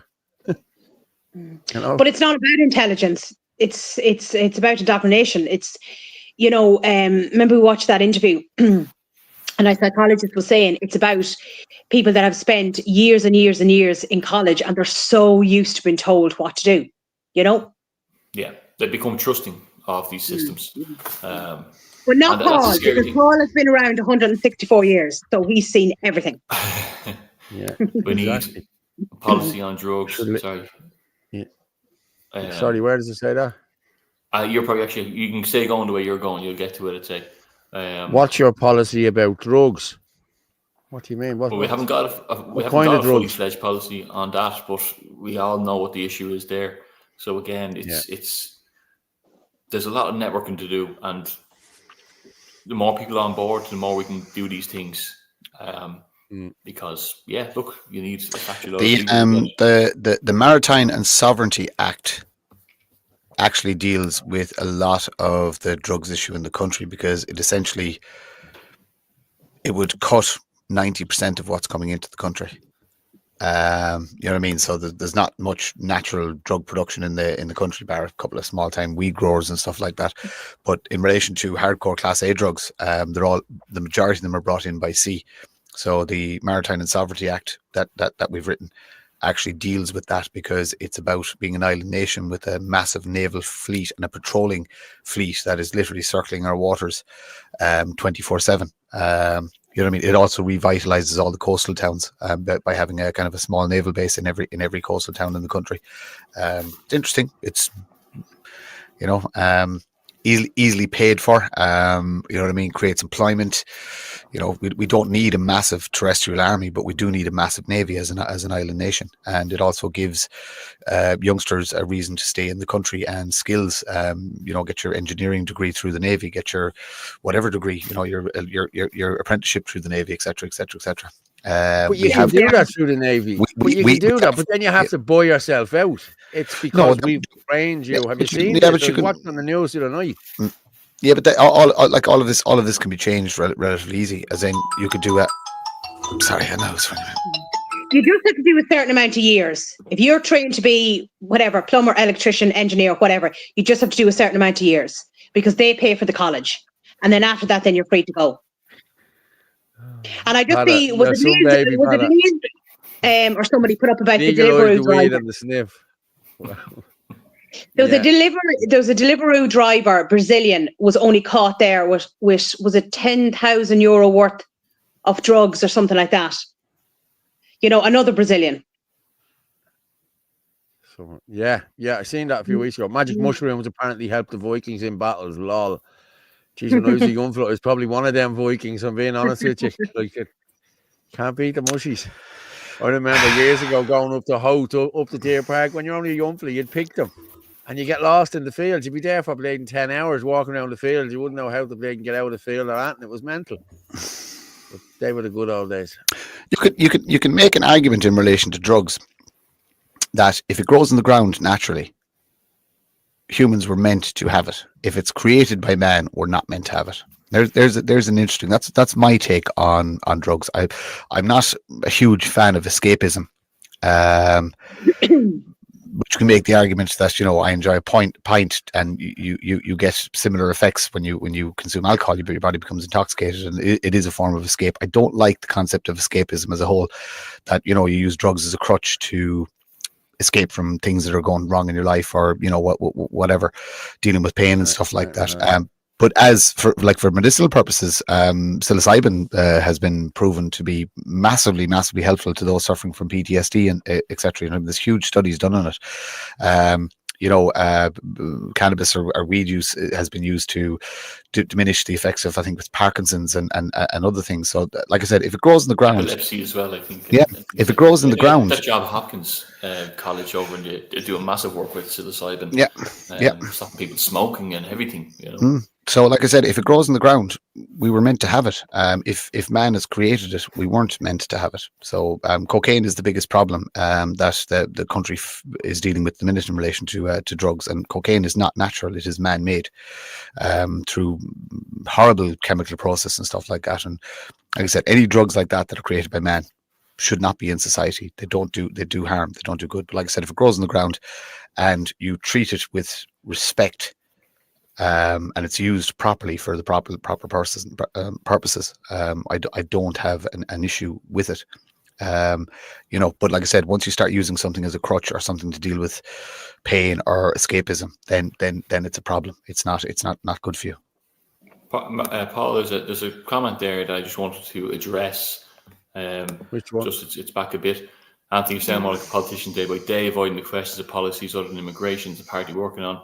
How it's not high on the list. I don't know how it came across that we're working on only the immigration policy. The whole idea of building something new was to be much more robust.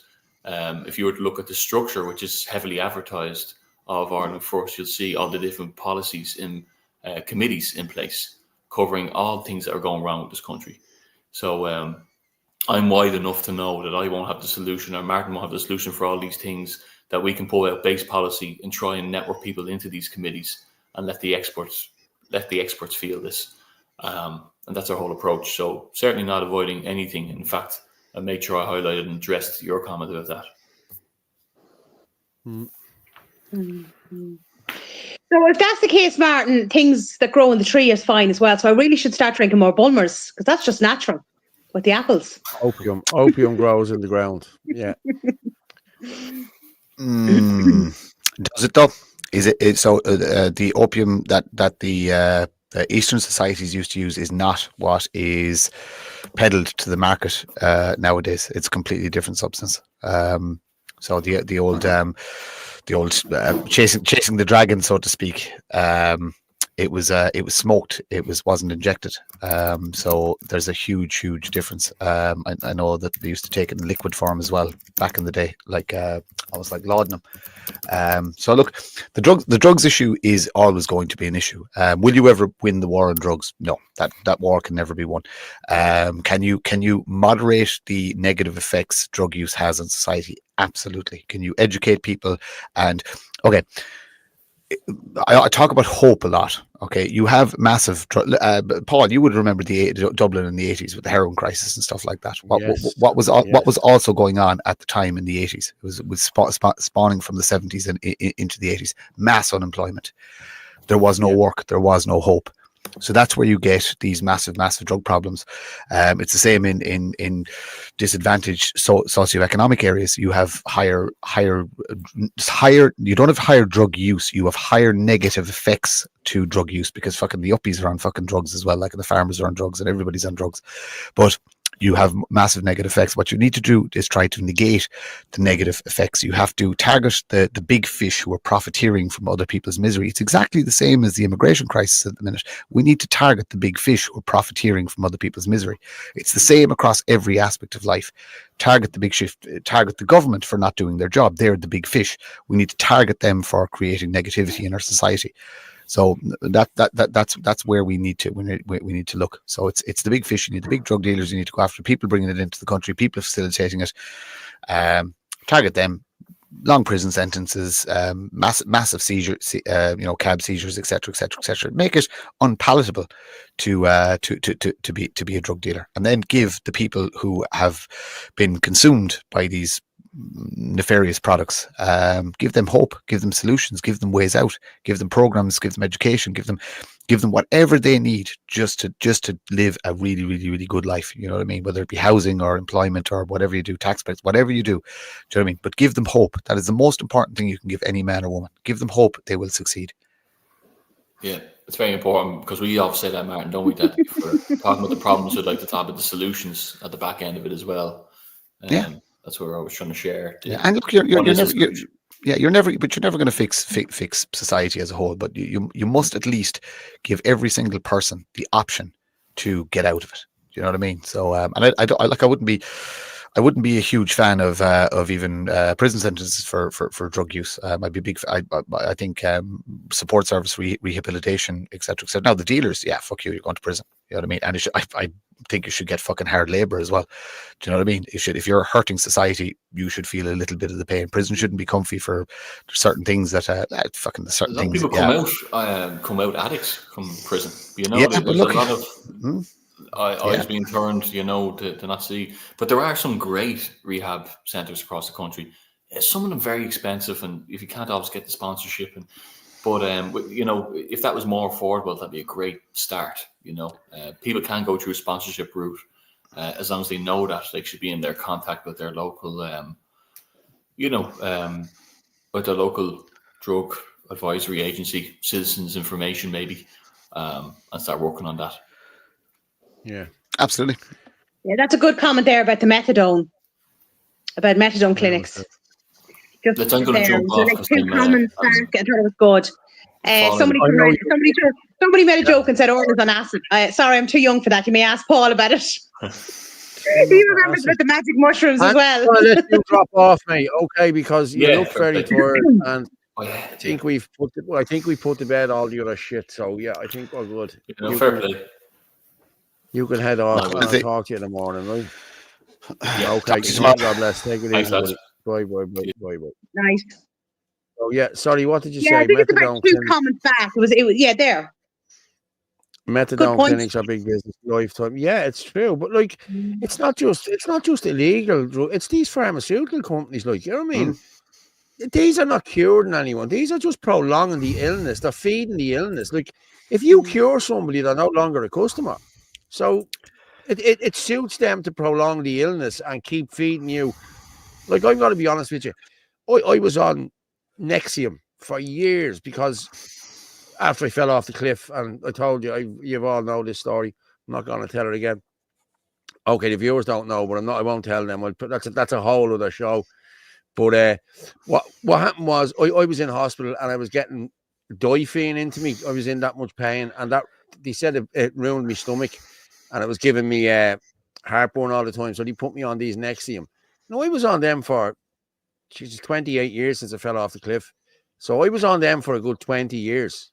All the time. They were 90 quid a month. That's how much they were for the packet. Then they went down to 40 when they brought in all the, the shitty ones you could bring in from Russia. But I was on them for 20 years, 23 years. And then when COVID kicked in and I started looking at different shit and about vaccines, and AstraZeneca made the balls of everything and people were dying, I thought, these are made by AstraZeneca. Would you believe I haven't had heartburn? I have not had heartburn since I stopped taking them tablets 5 years ago. So I don't need to go to the doctor now. I haven't been to the doctor since 2019. So, it's mad. You know what I mean? If you keep taking this shit, they'll keep giving it to you. You don't need this stuff. You know what I mean? People don't need this stuff. And then they tell you can't eat lemons or you can't eat ginger. All the things that are good for you, you're not allowed to eat anymore. You know what I mean? Your cholesterol levels are too high, the 7.2. People's cholesterol used to be 200 or something. You know what I mean? It used to be way up. Because cholesterol is your brain. Your brain is made of 70% of cholesterol. This is why dementia is happening, people. You're not getting your cholesterol up and you're not doing this, So, again, that's another show. But even worse than the heroin is the fentanyl. We see what's going on over in America and Canada. That's horrendous, that stuff. Oh, my God. It's here. It's here already. Yeah, it's here already. It's in the cities. Oh, it's horrendous. There's Kevin just saying most drug rehabs you need to be clean for a few weeks before entering. That's tough. It is tough. It is tough for you to be. Like, you should be brought straight in there. I'm not saying off the street, but if you need to get that sorted, you need to be brought in there cold turkey. Do what you have to do instead of trying to do all this at home yourself before you get admitted into these places. Like, you should just be able to go into these places and get yourself sorted. You know. But they don't want to sort the problem. That's what's going on here. They don't want to sort this drugs epidemic, you know. And you have to remember, over in America, the huge problem as well is that people went in and they had injuries and they were still suffering from pain and they were put on oxy. And then that led them on to addictions. You know, they didn't have any addiction issues before they went on to the oxy. And look what happened there, you know. Somebody just streaky bacon just put in mandatory sex change operations for all illegal immigrants will dissuade them from arriving in Ireland. Stop the money. That'll stop them coming in. That's it. I'm going to go with the git. I love the git, so we'll go with the git and we'll come back. Gannon, fear is what drives immigration protests in neglected communities, not hatred. Yes, genuine fear, because of things like this. Man accused of biting woman on face and lips during predatory Dublin attack. An undocumented asylum seeker only in the country a few days. Life sentence for man over murder of woman in Limerick. She was gutted and mutilated in 1 minute and 52 seconds in an attack by an asylum seeker who was only in the country 6 months. There's too many crimes at the hands of the new to the parish to mention. We'd be here all day. Oh, and by the way, not hatred. There certainly is a hatred for the establishment, the fake opposition and all the pro-planters. In the article itself from the Journal, Gannon says, the first time I spoke out during protests like these, I got it wrong. I posted a long response online trying to defend my values, push back against the far right and bring calm. I meant every word, but I still got it wrong. He's basically saying he didn't get it wrong, he was still right. The only thing he got wrong was how he talked to the peasants. Obviously in the article everything is the far right's fault. That fear can be hijacked. That's what the far right knows how to do. They show up in that silence, not with answers but with scapegoats. They don't build houses. They don't fix schools. Let's back up there a minute. How can the fictional far right build houses? But never mind that. Detrimental flat development approved despite TD's objections. Gannon had complained that the scale of the development in his constituency was excessive and would have a detrimental impact on the architectural fabric of Glasnevin. He later changed his story and said he objected because of bats and beehives. It's not a surprise though, people do say he's intellectually challenged. I just say he's a retard. Take this for example, Social Democrats propose knife surrender bins to tackle violence in Dublin. There's migrants, especially Romas, going around rooting in bins in Dublin for plastic bottles. Just imagine them going around collecting knives. He ends the article by saying Ireland isn't full. We have over 15,000 homeless people in Ireland that now have to compete against huge numbers of new to the parish for housing. We have a huge mental health crisis in Ireland. Yet again we're adding to it. There's over 4,000 children alone waiting for mental health treatment, and now they have to compete against migrants. Because when a crime is committed by one of the new to the parish, it's not culture or ideology. It's mental health, a cry for help. Hospital waiting list now at highest level ever. GPs refusing patients. All this proves Ireland is full.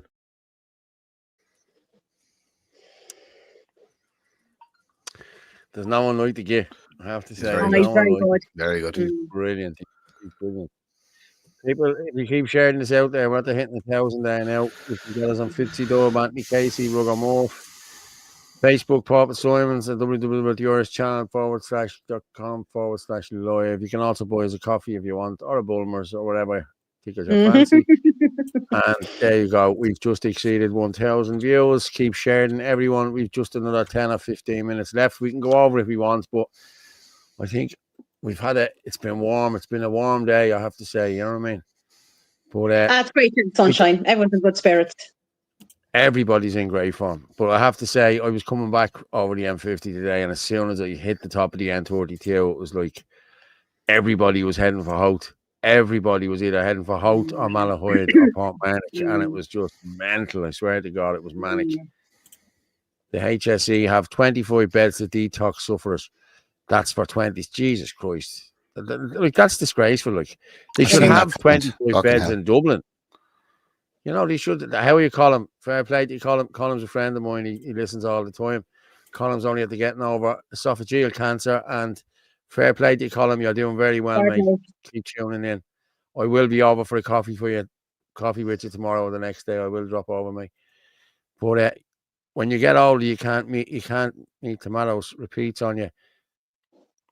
Nothing repeats on me now, really. Nothing repeats on me now. Nothing repeats on me now. Oh my God. Yeah. He's starting to lose the plot now. Old age. Derek Domino's top drawer. He is very good, I have to say. Derek Domino is very good. But there's a lot of them putting out great content now at the minute, like, you know what I mean? Mm. Where am I here? I thought I did Trump. I thought I had Trump there. I don't know, Africa Day. Yeah.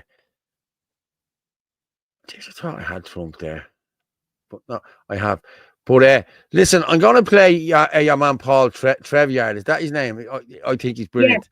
Yeah, He's he's done a very video funny. this morning about how they think we're all stupid. So I'm just going to play this.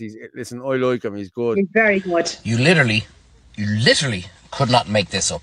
So my last video says, of about 2 days ago, that Micheál Martin has now come out saying, you know, that immigration is a serious problem. All the kind of stuff that any concerned citizen said from the very start. We'll help anybody, we'll help everybody, but we're being scammed to shit here with people that are coming in that shouldn't be here, that aren't where they're from, where they say they're from, and that are basically just abusing our generosity and the ridiculous benefits that we were giving people coming into the country. Could not make it up. But now, it's as if it's a little script, a little story being told. Now, a load of our senior ministers are coming out saying the exact same thing. But now Helen McEntee has now just come out, and let's just remind ourselves who she was before, where she is in her department now. She used to be our former Minister for Justice, so had a real handle on all this and could have stopped all this from day one. But Helen McEntee has now come out and said that immigration is putting a huge strain on getting kids into school because of the volume that have come in here. And it's a real concern, and it's a real warning that if we don't sort this out, we won't have room for children in our schools because of immigration. Now, listen, I'm not the smartest fish in the sea. I never claimed to be the smartest fish in the sea, but isn't it yet again incredibly coincidental that they're all coming out with this? And so many of our politicians are heading stateside to a new administration that has taken a very hard line on mass illegal immigration in their country and saying it's a massive problem worldwide. And now we're coming out with all this all of a sudden. We were all far right, fascists, racists, Nazis for saying this, for voicing concern. Don't ever forget what Leo Varadkar said. Nobody has a veto as to who comes into their town. So basically, fuck off, lads. We're going to send whoever, wherever, whenever we want into your town, villages all around Ireland. And you can't stop us. But now, it's a concern. Now, it's a serious problem. Now, it's a warning. And now, it's coming out of the mouths of politicians. But it's no longer now fascist, racist, far right, Nazis. Perfectly normal for these guys to say this. Do they think we're stupid? Do they think, more importantly, that we have no fucking memory? That we're all goldfish walking around thinking, oh, I forgot what they said 3 days ago, forgot what they said 5 days ago. Do they think we're all morons? But we're not. We might act like morons by voting them back in again. But when you pay 750 million to buy the media, when you remove the entire VAT rate from media sales, well, I guess, you know, if you wanted to put on the old tinfoil hat, you could say the government have basically bought the media, and that's why nobody stands up to them. But is it possible? Is it possible that this is why they're really doing it? Because now, even though Trump is trying to organise peace and is trying to sort out the world and trying to do whatever he can to make sure wars stop, the EU has come out and said, well, we need to raise 900 billion to continue this war, to arm Europe, to arm Ukraine, to keep everybody safe against Putin. That's what we've got to do. And that 900 billion obviously has got to come from somewhere. And they went, right, lads, you've had 2-3 years of scamming the shit out of us. All ye landlords that gave up your houses, your hotels, your guest houses, all that kind of stuff. Yeah, the juice is dry, the gravy is gone, all done. We now need that money to arm Europe. Is that why they're all coming out with all this kind of stuff now? Mass illegal immigration. Bad. It's now bad. Ooh, 2 years ago, it was like fucking the greatest thing on earth. Welcome everybody. Open arms, open borders. They think we are fucking thick. I do these TikToks because I love to hear your opinion. Maybe it's just me. Maybe I'm the batshit crazy one. But also, in years to come, in hundreds of years to come, whether it be future generations or our alien overlords come down and see these videos and go, well, at least one person shut up. They probably wish I did shut up. At least one person stood up and shouted what was going on. Front page of the newspaper, Helen McAtee, former Minister for Justice, immigration bad. Could not make this shit up. Let me know what you think. Love to hear your comments. I like him. I do like He's him. very good and straight to the point. You know, brilliant. We'll have to head to Killarney some weekend and fucking go for a bite in his gaff. Oh, definitely. I'd love that. Yeah. I think Gavin was down. He invited Gavin down there a few years ago. You can barely see me there. Look, I'm like doing. Yeah, doesn't matter. I'm blending in. Like I'm blending in. man. Yeah, but he invited Gavin down. Gavin went down with his wife and the kids there last year, the year before, and yeah, he said it was brilliant. He said he really made them feel welcome, and yeah, it was really good. Yeah, no, definitely. I'd love to go to it. This restaurant is nice, lads. Oh, lovely. Thanks, Padda. If you let riff raff like you in, Padda, you're all right. I'm bleeding staying away. I'm joking, Padda. I'm joking. Pepper for better. Yeah, I've no videos from Gavin there tonight now at all. But listen, we're nearly finishing up there. Let me see what other videos I have there now. This is just, even the kids are coming out now and putting Irish flags on their bikes. This is how good it's getting. Watch this.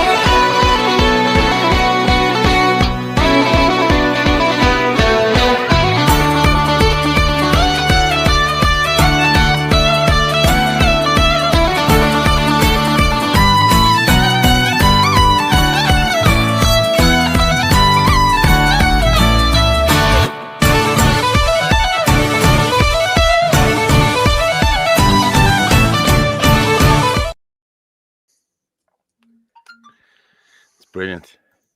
Oh, it's not class. It really is. Yeah, it really is deadly, I have to say. Yeah. I had got Trump there. Hang on for a minute. Where was that? Did anyone see Trump's speech in the Middle East? No. Did you not see it? Hang on. Now I'm going to play this. This is very good now, I have to say. It's about terrorism and shit like that, you know?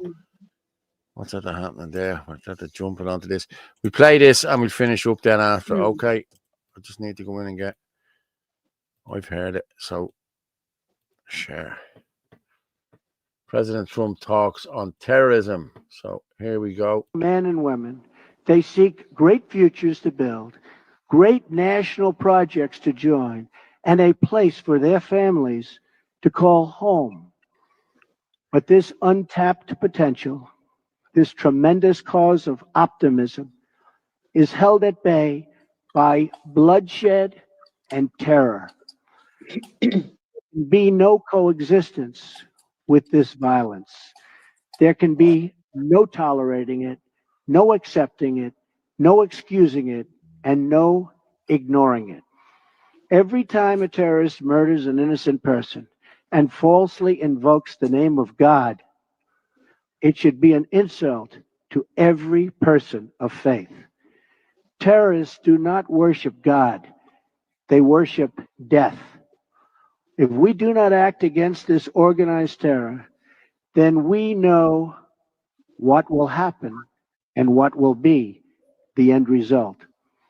Terrorism's devastation of life will continue to spread. Peaceful societies will become engulfed by violence, and the futures of many generations will be sadly squandered. If we do not stand in uniform condemnation of this killing, then not only will we be judged by our people, not only will we be judged by history, but we will be judged by God. This is not a battle between different faiths, different sects, or different civilizations. This is a battle between barbaric criminals who seek to obliterate human life and decent people all in the name of religion. People that want to protect life and want to protect their religion. This is a battle between good and evil. When we see the scenes of destruction in the wake of terror, we see no signs that those murdered were Jewish or Christian, Shia or Sunni. When we look upon the strains of innocent blood soaked into the ancient ground, we cannot see the faith or sect or tribe of the victims. We see only that they were children of God whose deaths are an insult to all that is holy. But we can only overcome this evil if the forces of good are united and strong, and if everyone in this room does their fair share and fulfills their part of the burden. Terrorism has spread all across the world, but the path to peace begins right here on this ancient soil in this sacred land. America is prepared to stand with you in pursuit of shared interests and common security. But the nations of the Middle East cannot wait for American power to crush this enemy for them. The nations of the Middle East will have to decide what kind of future they want for themselves, for their country, and frankly, for their families and for their children. It's a choice between two futures, and it is a choice America cannot make for you. A better future is only possible if your nations drive out the terrorists and drive out the extremists. Drive them out. Drive them out of your places of worship. Drive them out of your communities. Drive them out of your holy land. And drive them out of this earth. Yeah. A lot of people in the comments there don't like Trump. A lot of them do like Trump. It's crazy, isn't it? But it's all Bit about like all around the world. It's terrorism, like, you know what I mean? And it is like Martin. Yeah, you either love him or you hate him. You know what I mean? I know where you're going from on that one. Yeah. I said Martin. I didn't say Martin. Jeez, you said Martin. I heard you. Yeah. Islam is the sword created by Judaism to attack Christianity. Yeah, Islam is not good, people.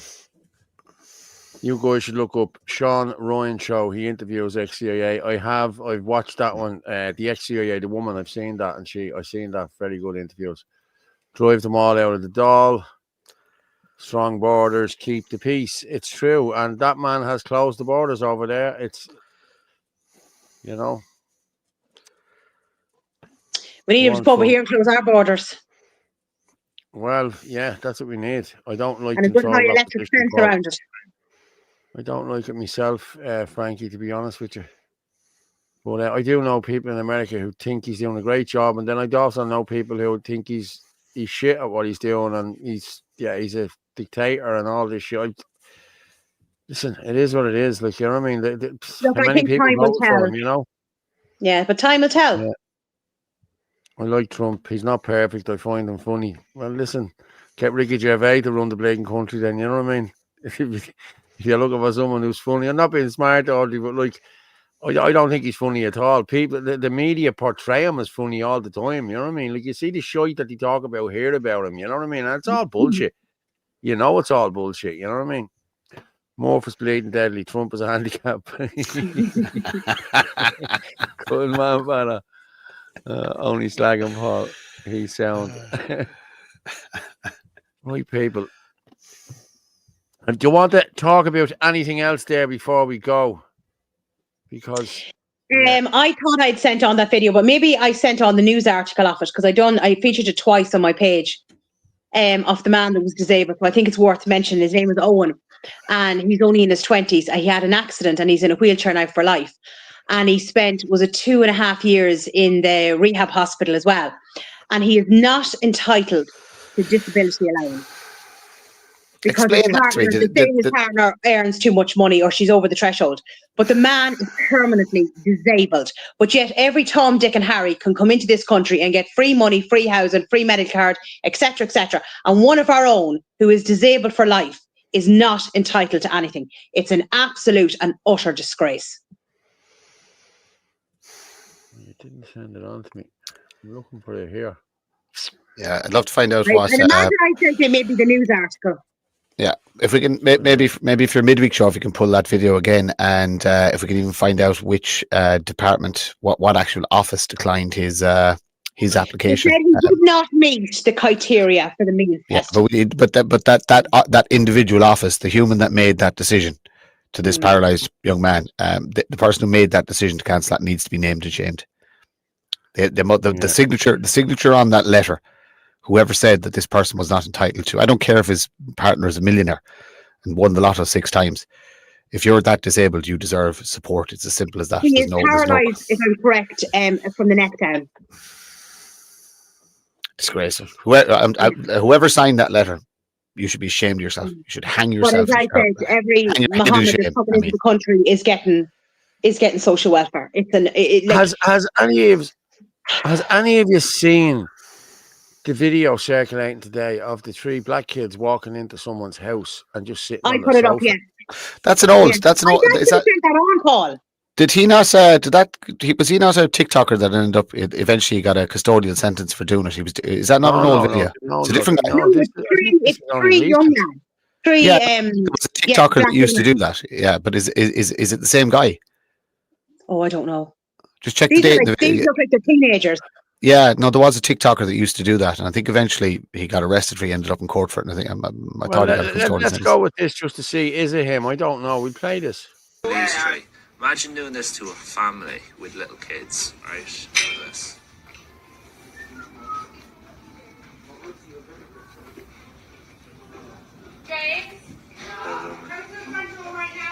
James? You man from? Hello, James. We need to speak to James. James? Hi. Oh, James. Is this where the study group is? Study group? No. What the number is this? No.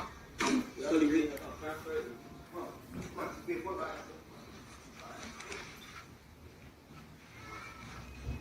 Wait, this is not where the study group is? Kids, man. Oh, you got kids? Oh, sorry. Oh, I thought this was a study group, but I actually thought. Hey, this is the study group. Is this the study group? Yeah. But imagine, I was just saying yesterday, imagine if that was an elderly couple and they walked into that house and the fright that they would get. Or we'll say a single woman living on her own. Do you know? And then one of them sitting on the fucking couch. Yeah, I know. I think Martin is right. He was a TikToker. Yeah, he was. Yeah. That's an old video. Yeah. Pants on him. Yeah. I don't think that's an old video. I think he's back doing the shit again. You know what I mean? But I don't know. I only seen it on the X yesterday, and I just said this is an absolute. It's an old video. Yeah, he as far as I know, he eventually ended up in court over it. Yeah, but if that had been an elderly couple, the fright that he could have given them could have been really serious. There's a huge cultural thing around the you see it in the States, you see it everywhere. You see it come up in all sorts of videos of people of color, these African immigrants doing this, intimidating people and making videos and generally taking the piss out of homeless people and taking the piss out of there was a black guy in Dublin used to take the piss out of homeless guys and make them do push-ups and stuff like that. Yeah, so yeah, there's a load of people do it because they're allowed to get away with it. So basically, it doesn't matter. I don't care what color they are, or flavor human being they are. If somebody gets in your face and is doing that shit, knock them the fuck out. Simple as that. That's how you stop it. That's how you stop this behavior. Make people accountable. Somebody gets in your space, give them one warning, and then fucking deck them. It's as simple as that. Yeah. I've just been sent in a video there now. I'm going to play this. It's of a father telling the son why they're in emergency accommodation. So I want to hear this myself. Thanks to who sent it in to me there. So I'm just going to share it here and we'll finish up then after. All right. On this sad note, we'll finish up on this. Yeah. Do you not like Daddy's bed? Yes, this is where Daddy sleeps.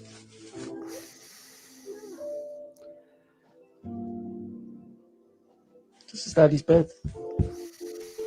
This little room is Daddy's house. What? Because there's no houses for Daddy. Because there's no houses. Is this not big enough for me and you? No. Are you sad now because Daddy hasn't got a bed? Yeah. We'll get one soon though, won't we? No. Can I get you a bedroom as well? And you can paint your walls and all? And we paint the walls? You'll be happy then? Yeah.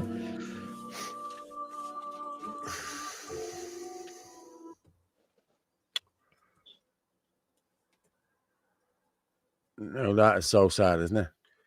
That is just wow. Welcome to Ireland. Welcome to Ireland, and they're giving our houses hand over fist to foreigners. Yeah, I You know, it just beggars belief. Like it really does. It beggars belief. They're hitting 1,100 there, people. Fair play to everyone who liked, shared, and subscribed, or bought a coffee and everything like that. But yeah, that's terrible. God love them.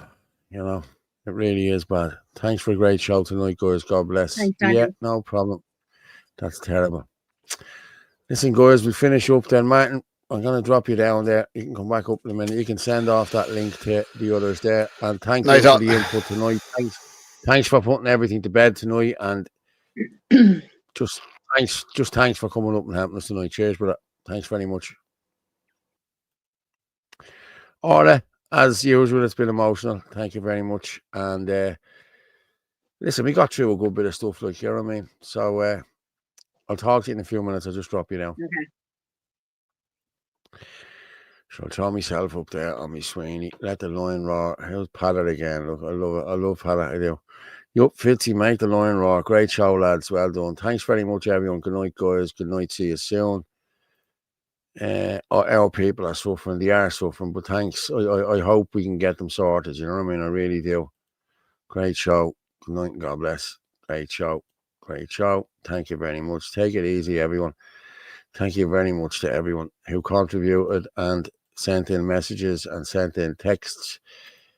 And if you want the boys a coffee, there you go. You can if you want. If you don't bother. It's all right. I might have put in some, send in a few quid for moisturiser for me, will you? Try and get the dark one for me. As we say every night, thanks for coming in and thanks for watching. Okay, night. Thanks. The truth is like a lion. You don't have to defend it. You just let it loose and it will defend itself. Good night and God bless. Take care.